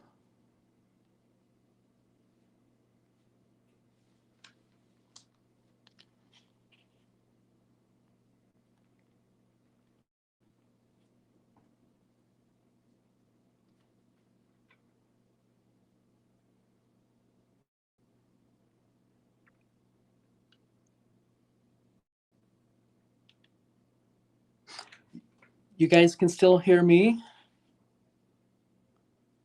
Hang on. There we are. Okay. Sorry, I just had a complete frozen computer screen. Yeah, sorry about that. Okay, you're back. I can hear you. I've still got the coloured wheel going round, so I'm a bit slow. But yeah, yes, Lisa, that was Lana. She interviewed Enan Harsh. I'll just catch up on a couple of these, if that's okay, Eddie. That's a good point, Echo. Could that have been what they're referring to, a fight club between Ethan and Loach? And I do think roids make sense. I've come across people on roids. I've come across that roid rage, and it's kind of illogical. You know, it is just macho rage, isn't it? I can't think of any. I don't think Brian's an incel. I genuinely, this is purely my opinion. I see a gentle guy who probably mucked up in the past, who's cleaned up his act, who is trying to make good. I don't even think these girls would have been his type. I mean, who am I to say? I don't know. I just don't think he would have. It doesn't make sense to me. It just doesn't make sense. Well, think of this. Yeah, go on, Eddie. If you can even put him in that crime scene earlier in the evening, you still have to be able to determine what is the context of that. So, for example, say he was there at that home in the evening of the 12th at around, 11:30. Him and Bethany, for example, were there. She forgot to grab her, makeup case, whatever it is. They just ran there real quick, stopped by to grab something and left. And while she was, grabbing what she needed, he touched this knife sheath. It was unsnapped. So he snapped the button and then they left. Right. So just because he's there, just because there's DNA on an item, what is the context of it? Otherwise, it means nothing. Doesn't make you a killer. No, exactly. I don't know. It's the crimes that keep giving. I mean, there's been times where I've thought, well, we're not going to have anything now for a while, and then the next day, boom, something massive has come up, and you're like, oh my God, like Delphi, it's the same. The same thing. With Richard Allen. Do you follow that one, Eddie? I don't, because I only have so much headspace. Yeah. In this case, seems to be filling it all. Oh, definitely.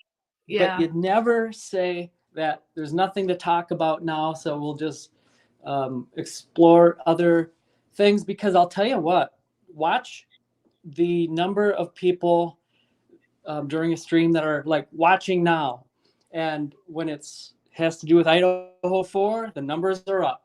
Because this is compelling. This has all the elements. It's got intrigue and suspense, and there's always all these characters, and there's always new characters, and just the thought, and it keeps people's minds occupied, and it's interesting, and it gives us something to do. And beyond all that, the most important thing, we care and we love, these ones that we lost, Ethan and Zaina, Maddie, Kaylee, and it's important that we get justice for them, and we get true justice for Brian Kohlberg too. We don't want him to be a fifth victim. Absolutely. So there's always a reason to keep talking about this case. And when someone is calling another a grifter for doing so, then you got to ask the reason why they're doing that, because they're trying to be a manipulator. The truth doesn't mind when questions are asked. Yeah, I love that. Yeah, that's a lovely way of putting it. And we're just asking questions. We're just trying to figure it out. Now, notice how, you have the two camps. The one camp, I don't care. I don't go, if someone feels like he's guilty, and they're not going to see it any other way. I just don't go to those channels, and I don't care what they're saying, and it doesn't matter. But you notice how that's not a mere effect. They will come into our channels and they will lurk, and they care about what we're saying, and then they get nasty. And I don't understand what's behind all that. But think of that. Give that some thought, because that's pretty telling. There's only a couple things that explain that, and that is that they know they're wrong, and they're trying to silence us. Yeah. Or I don't know what else. The other day I thought I had a couple reasons, but give me time. But it's creepy. I don't know why they do that, but I guess let them do it if they have to, if that's what they need to do. Do you know, Eddie, I swear I've had the same thoughts, because some days when, for a long time I'd follow other, hey, Dago's here, welcome. Dago. We're not talking ghosts at all, Dago. We're on the Idaho 4. For a long time I thought, should I start my own channel? Because I had so much to say, and at the time I wasn't brave enough to go on a panel or anything. And I was just flooding people's comments with, how about this? And, well, I was thinking this, and don't you think this is strange? And I thought, God, I must be really annoying these people. It's time I started my own channel. But I was nervous because of people like you're describing, because I'm quite sensitive, and I thought, I'm going to get... I understand where you're coming from. There's something, I guess some people can just switch that off, but that has some effect. It's like you got to be careful what you say. It's like you have to walk on eggshells. And if you're already a person who's kind of shy to begin with, then that just compounds the difficulty in speaking and talking about this case, because you know that someone's going to say something nasty as soon as you say this or that.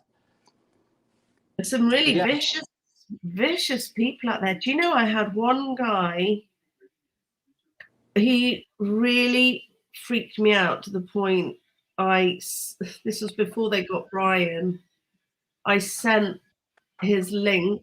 I wouldn't be able to tell you what it was now. I sent it to law enforcement in Moscow because he terrified me. I just disagreed with something very politely, and I got this vitriol back, and in one sentence. And then the next comment that came up, he said, I've made a video for you, Nelly. And I went to this video. It was like something out of Silence of the Lambs. It was just the weirdest looking. He looked like Buffalo Bill in Silence of the Lambs, but weirder. And was just really creepily going, oh, Nelly thinks she's better than me, blah, blah, and he made like 3 videos in the space of 20 minutes, and it completely frightened me. And then I thought, I'm going to send this to law enforcement, because who is this person doing this? Just to be safe. I thought, there's this real creep out here. I've never had anything before or after. And that's before I had a channel. So I really took my time and just thought, you know what? I am going to just be ready, and I'm going to let them wash over me, and I'm going to stay polite to all of them. That's what I try and do now. Or I say polite, hey, hi, Dago. Hey, what's going on? So nice to have you on my channel. Oh, great. This is brilliant. Good to see you, Dago. Hey, buddy. What's going on? And thank you for having me very much. Oh, no, I'm made up that you've come on, Eddie. All of you. This is so lovely. Hi, Brandy. It's like old times. In Discord with everybody talking, and we seen you were live, so here we are. Oh, that's amazing. Thank you so much. We were going to do spooks, but we can't help ourselves. Idaho 4 came up. Well, you know what? I'm glad that you're talking about this. I'm glad that Eddie's here, because I want to clear something up real quick, if you don't mind. Yeah, please do. Go for it. Please do. So everybody saw my live stream the other day, and everybody had their opinions about where I said, you know, we're not going to talk about this, we're not going to talk about that, blah blah blah blah blah blah blah. I want to clear that up just a little bit here because I think it may have been misconstrued, and that's my fault because of the way I explained it. Okay, so what it is here? Hold on a minute, I'm trying to fix something here at the same time. I am not gonna stop talking about Idaho. I want to make that clear. Okay, Yeah.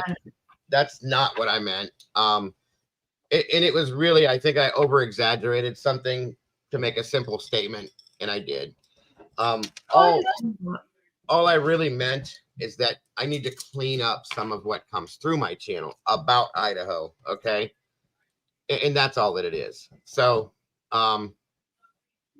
there's new stuff that just is out right now, for instance, that I will be addressing, whether it be tomorrow or Monday.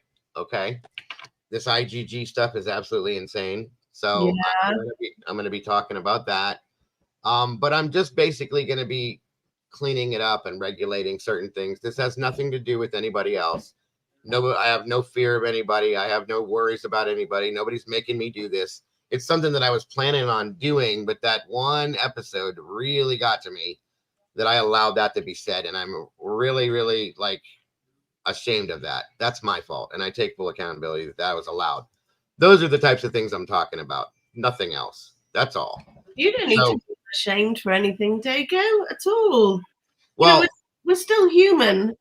That's the thing. And I didn't know that that was going to be said. And it really bugged me. That's why that video is down. That's not the kind of stuff I want out there. Things like what Eddie talks about or anybody else, I have no problems with that. That will continue to be what it is. And I wanted to set that straight, that's going to keep going the way it is, that I'm not letting go of this case. I'm not backing down from this case. I'm just going to regulate and pay attention to what I say or what's being said is all it is. So that's all. No, that's fine. Glad you had a chance to clear it up, because I've had moments where I've thought, oh, I really want to explain something. You know, I went onto Tommy's chat the other night and I was trying to, you can't get your tone across. I've mentioned this before, but you can't get your tone across in chat. And I was trying to explain, you know, all these shapes they're seeing, and Huda was there, and I said, Huda, can you show me where you see these legs? Now, if I say that to you like this, can you show me where you see the legs? I can't see them. Yeah. If you say that in chat, can you show me where I see the legs? I can't see them. It's almost a completely different tone. And then she said something like, well, no, I don't want to do that because I'm, you know, I've got to be careful. I'm protecting myself. And my point was, well, you're kind of suggesting Joe V's guilty here. Why can't you show me the legs? You know, but coming across in chat, afterwards I thought, I think maybe I came across as rude, but I was just trying to say, I don't get it, because if you think he's guilty and brave enough to say that, no, why can't you show me where a shape is? Do you know what I mean? And it played in my mind. I thought, oh, I didn't want to be rude. I was just. And you're right though, because I've said this time and time again, and all of these amazing people that are here have heard me say this. I don't like chat or text because there's no emotion in it, and it does not express our true feelings and our true emotions from like what we can do while we're talking. So there's a lot of times that I've seen people get confused, upset, angry about that. And that's why I don't like texting. I don't like to be in text like that. I like to talk and get my true emotions out and show that. That's what it's all about. So you're absolutely right. How that can be construed, sure. Well, this is it. That's why I get it though. It plays on your mind though, doesn't it? And you think, oh, I want a chance to say something. And so I'm glad you've had a chance to say that. Absolutely. Absolutely. Absolutely. What's up? It's wonderful to see you guys in here. Thank you guys so very much for being over here and supporting this amazing lady. She does amazing things. I love her channel. Please make sure you're hitting that like button. And as I always say, leave a little DNA if you will, please. DNA, God, yeah. We have covered that a bit, Dago. Thank you, by the way. Yeah, we covered some. Eddie read out some interesting articles and how manipulated it can be. Because wasn't that interesting? I looked at Jules's video on it, and I'm a bit thick when it comes to things like DNA. I was I was just telling them about that video. It was a great video. Yes. Yeah. But what got me was this can adjust. This sample can adjust to fit something. I was like, what? What is that? I just don't know. It doesn't make any sense, does it? It's just getting more and more shocking. Like more I said, and more shocking. these are the same things. If you watch Jules's 2 videos, Harsh had 2 videos he put out earlier. Yeah. It all goes over the whole thing. You know, it still doesn't make any sense. I don't care how you look at this. If you bring somebody from Moscow, Idaho to explain this to me, it's still not going to make any sense. It doesn't make sense. It just doesn't. So None of it does. People can say what they want. It is what it is, folks. You know, it is what it is. I will be gobsmacked, but not gobsmacked if this goes to trial. Do you know what I mean? It shouldn't. I do. It shouldn't. I agree with you, but in a way, I wanted to. I think it should, so that we can see both sides of everything and get the real. Yeah. That's what I want to see. You know, And also, I think it's the only way that if Brian's innocent, he's going to be able to have a chance of a life after this. If we see he's innocent because of this.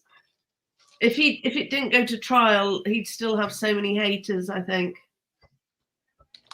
That's going to happen regardless of whether even after and when he's in trial. He could go through the whole trial and be found 100% innocent, and he's still going to have people that think he's guilty, so it doesn't matter.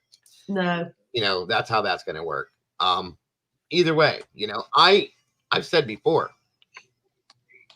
I really hoped that they had some kind of real evidence to make my mind process the fact that this guy is the guy that did this, so that I can be comfortable and say, they got him. This is it. And we can move on.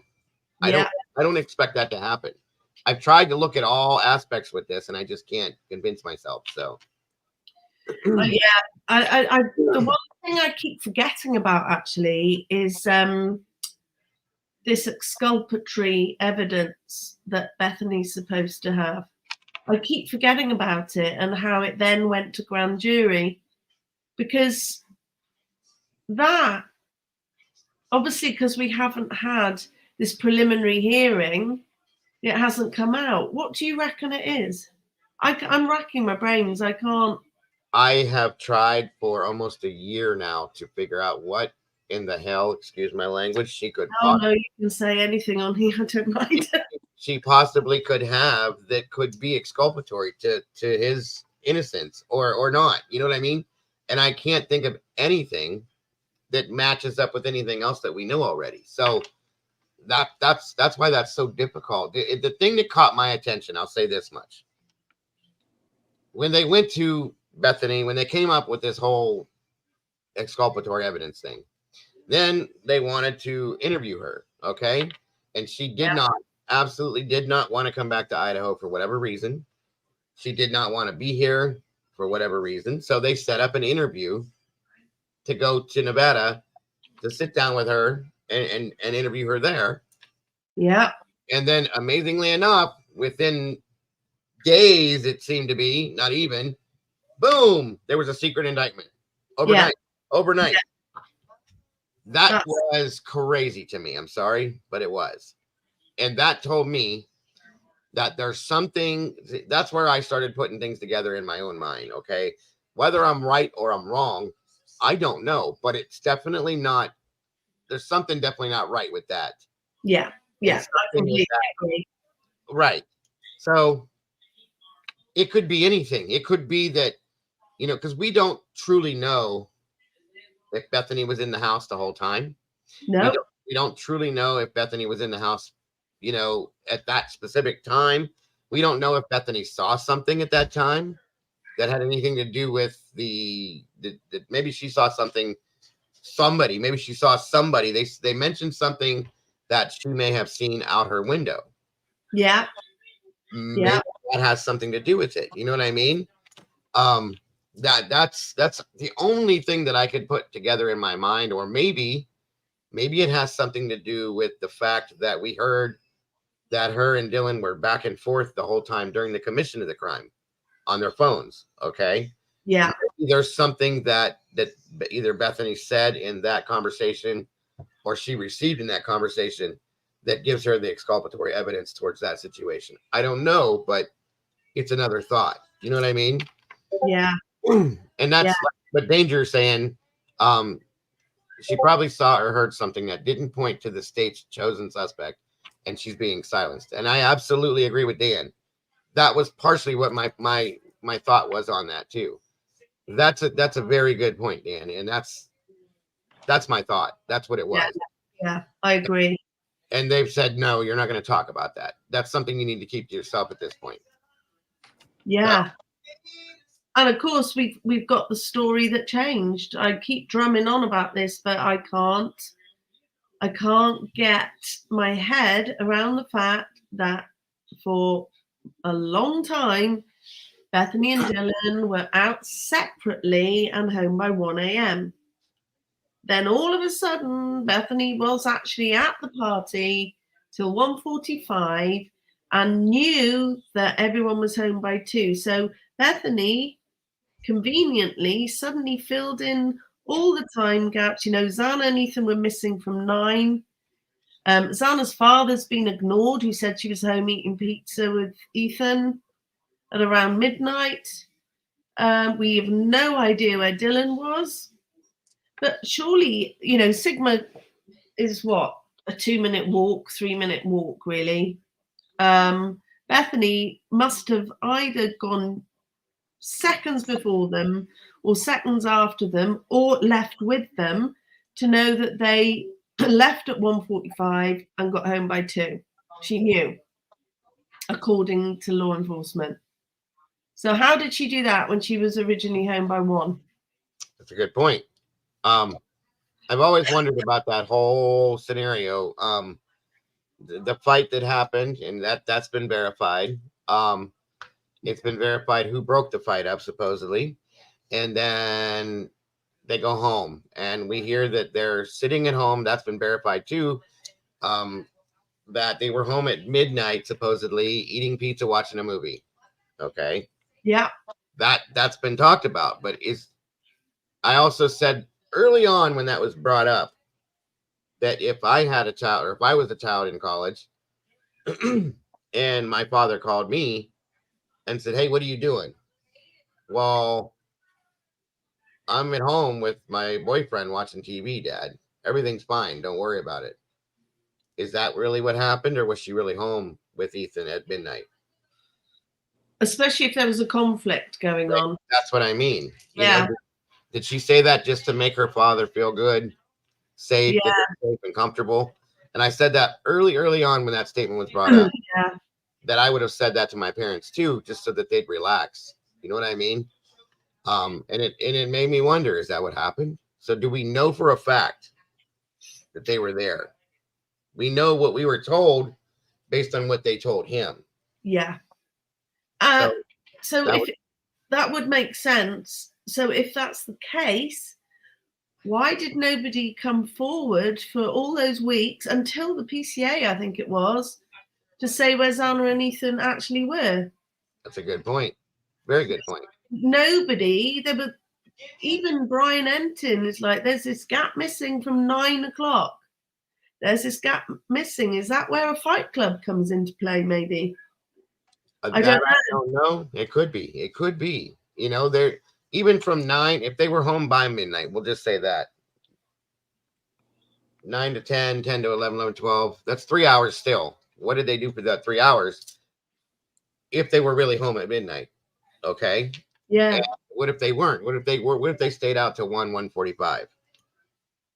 Still, where were they? What were they doing? You know what I mean? And I know that no one came forward.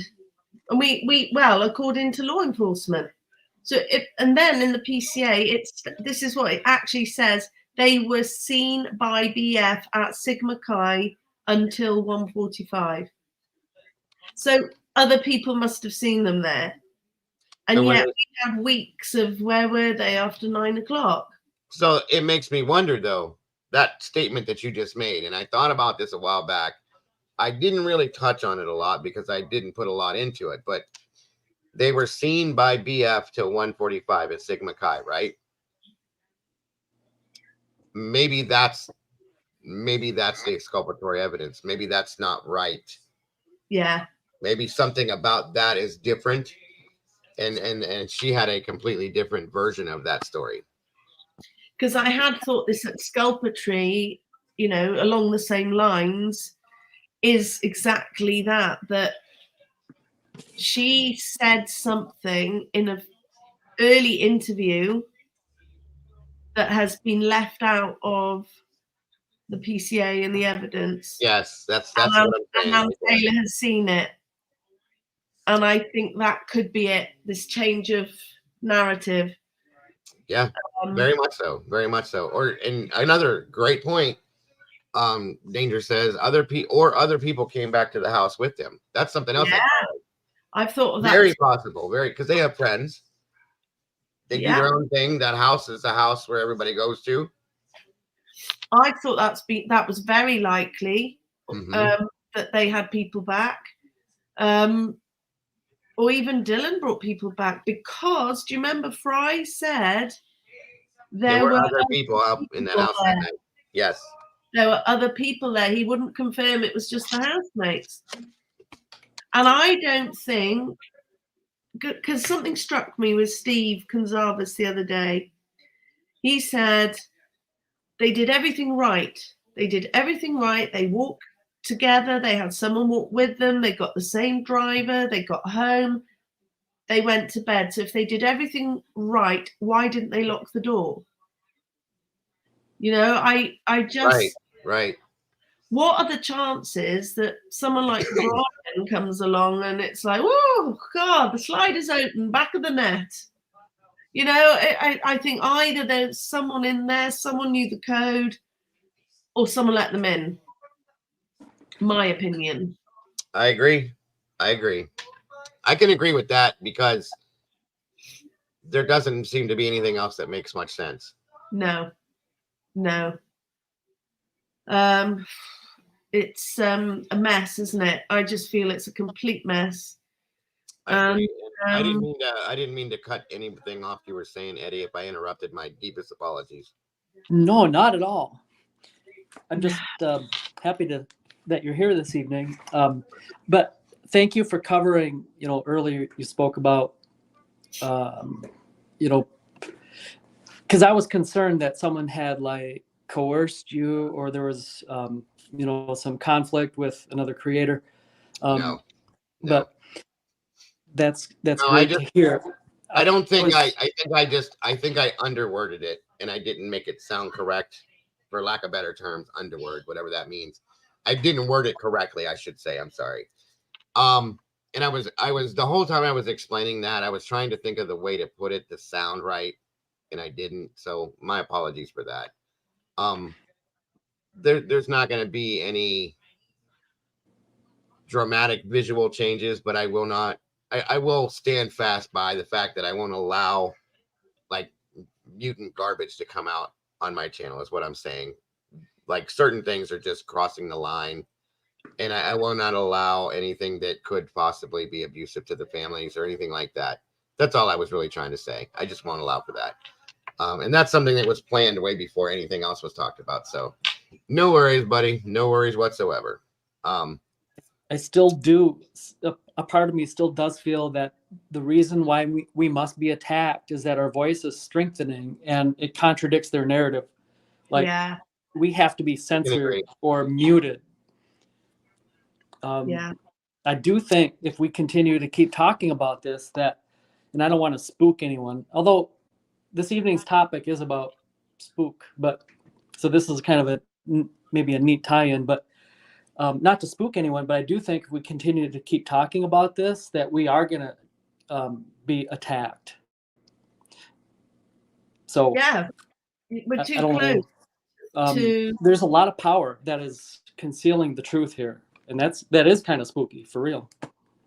Thank you, Danger Zone. I just want to say thank you, Danger Zone, for joining me again. It's much appreciated. Great to see you. Thank you. And yes, Eddie, I think you're right. I think that these people, like you said, I'd stay away from you. I will not watch news. I have used some clips just to prove a point in some of my videos, but I don't watch Cough and Duffer anymore. I do get triggered. I can't watch News Nation. If somebody comes on my channel and says, well, you know what, I think he could be guilty because I've thought this, and they put their point across in a nice, polite way, I'm all ears. I want to hear it.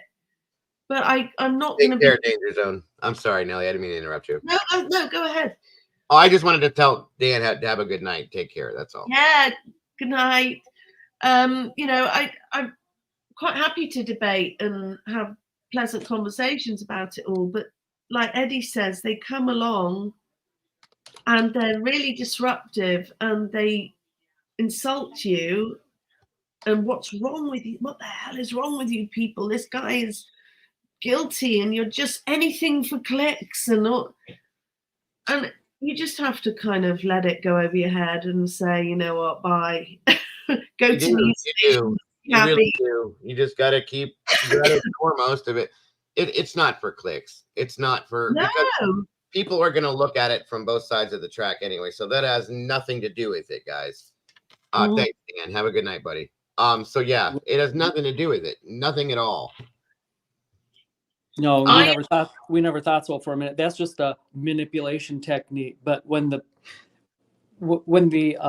attacks become personal, you know you're probably hitting on some important discussion topics, and you're getting close to the truth.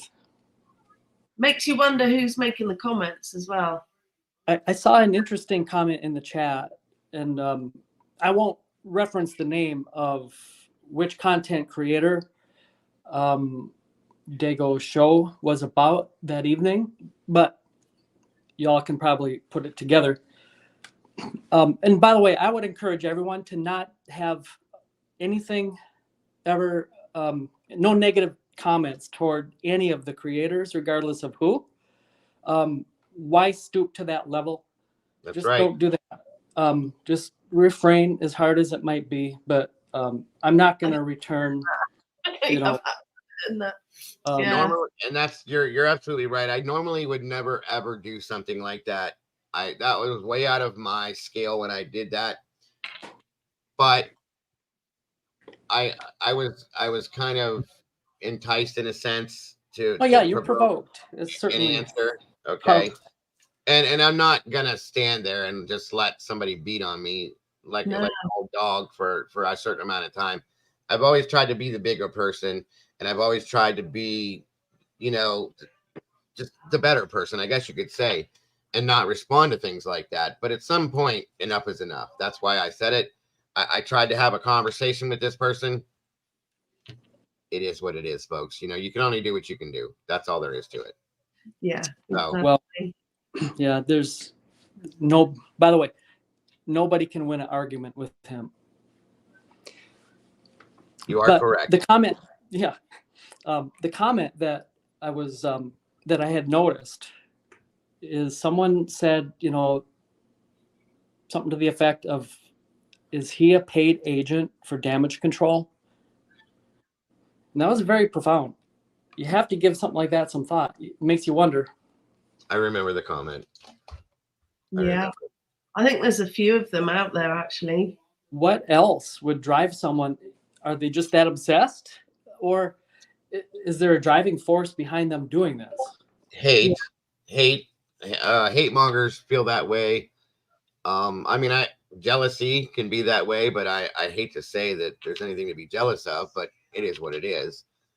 You know, it's just, I don't know. Some things, I said this that night.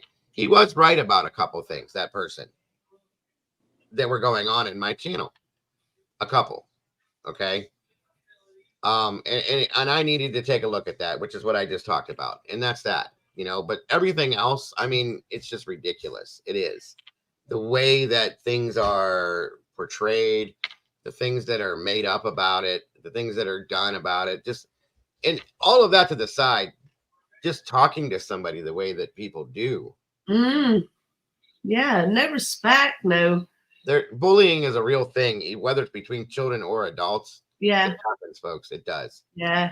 So, Yeah.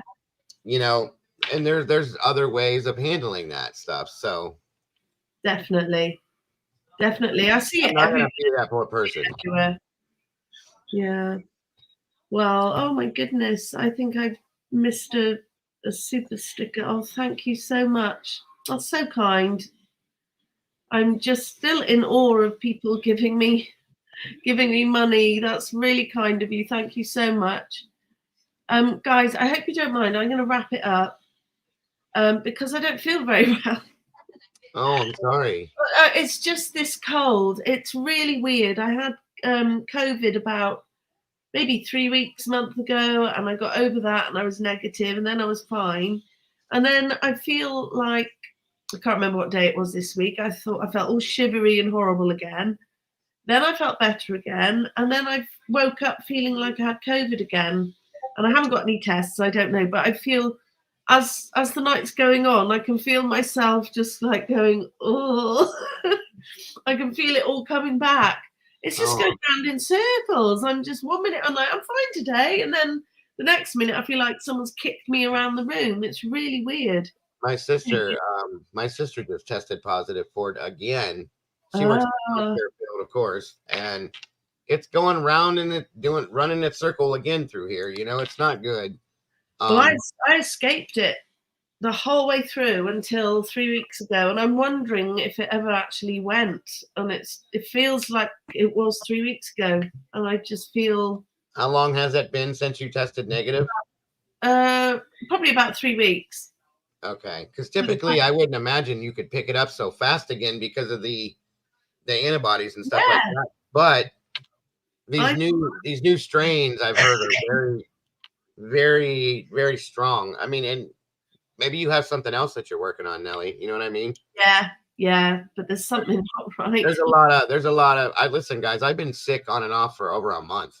I had a sinus problem that it felt a little like COVID, but it wasn't. I had a respiratory infection. Then I had a stomach thing, and I still feel kind of funky. So I don't know what's going on. No, it's horrible. We're going through like quite mild weather, and then it's wet as well, and then God knows what's festering out there. But I'm just starting to. I can feel my eyes going as well. I'm just kind of So I am gonna call it a night. Sadly, because I'm enjoying myself, but it is also 1:20 in the morning. Oh Lord, yeah, you better do something there. I'm so delighted you guys came up and joined me, and thank you all so much and I loved your ghost. I'd seen that clip Dago before, and I'd forgotten about it. But when you played the one with the river, and trees morphing, when you actually put it into the one with the filter on, and I made it large on my screen, I was just like, that was mesmerizing to me. I've never seen anything. I've been watching ghost videos and different things and paranormal stuff for years. That's the one and only one I've ever seen that really locked me down like that. I was just like, wow. It was mesmerizing. You're right. I was just the way they moved, and all of a sudden that hand coming round, and it looked like they were holding a staff. Right. It was. I could have watched it 100 times. It was. It was very, very interesting, guys. For those of you that didn't see it, go back and watch it. It's crazy. Go to Dago's live tonight and watch the river footage. I found it kind of beautiful. It didn't freak me out. Not at all. Magical. It was like, wow. There was no fear aspect to it. It was just kind of a what's the right term for this? Like a pleasant scenario to watch. It was very soothing in a sense. You know what I mean? Yeah, it's like we were privy to seeing something of another world, Right. And I found that by accident, Nelly. That was not done on purpose. Yes. I was looking for what you were talking about earlier before that, and I saw that, and I'm like, what is this? So I clicked on it, and I was just like, whoa. Yeah. You know what I mean? So interesting. Very interesting. I'm glad you were there for that. No. I'm going to watch it again. I'll say goodnight now and then sign Oh. off. But before I go, I want to thank you so much for having me up. It was so enjoyable, and conversation with you in your chat is just Eddie. a great experience. And you're we'll have to do it again. It was Please do. Anytime. Please do. always fun being in your live. Every time. Always very enjoyable. You always do a wonderful job, Nelly. Always. Oh, you're very kind. I'm still very new at this, and you know, it's a learning curve. But I've got, you know, the most you find the same, I'm sure, is the community that you see building, and that's the most enjoyable thing for me. You're all amazing, and thank you to. I've just got to thank. Agree to Disagree for gifting the memberships. Thank you so much, and thank you Echo for becoming a new member, and KKC for your super chat. That's just been amazing. Thank you, everyone. I'll see you soon. I can't remember when you said you're up next, Dago. What day is it today? Friday. No, you don't do weekends, do you? I might be doing something tomorrow, and if I don't, because the real boss, my wife, has better plans for me. If I don't do it tomorrow, it will be Monday, and we're going to be looking at that IgG stuff. So, yeah. Brilliant. Okay, that's great. I will see you then. Wonderful. Dago, as always, my friend, it was nice talking with you tonight. Absolutely, brother. Always, always a pleasure, buddy. You know I absolutely adore you and everything you do. So thank you for having me up here with both of you. It was an actual honor. Absolutely appreciate it. So thank you very much. And all of you guys in the chat, you are wonderful, and thank you for being here to support this. Please make sure you're here every time you can, because she's wonderful and she does a wonderful job. You're very kind. Thanks, Dago. I'll see you guys soon. Thank you so much. Night. We will do ghosts. We will do ghosts at some point. There we go. Yeah. Take care, guys. Thank you. Night. Have a wonderful night. Bye-bye, everyone. Bye.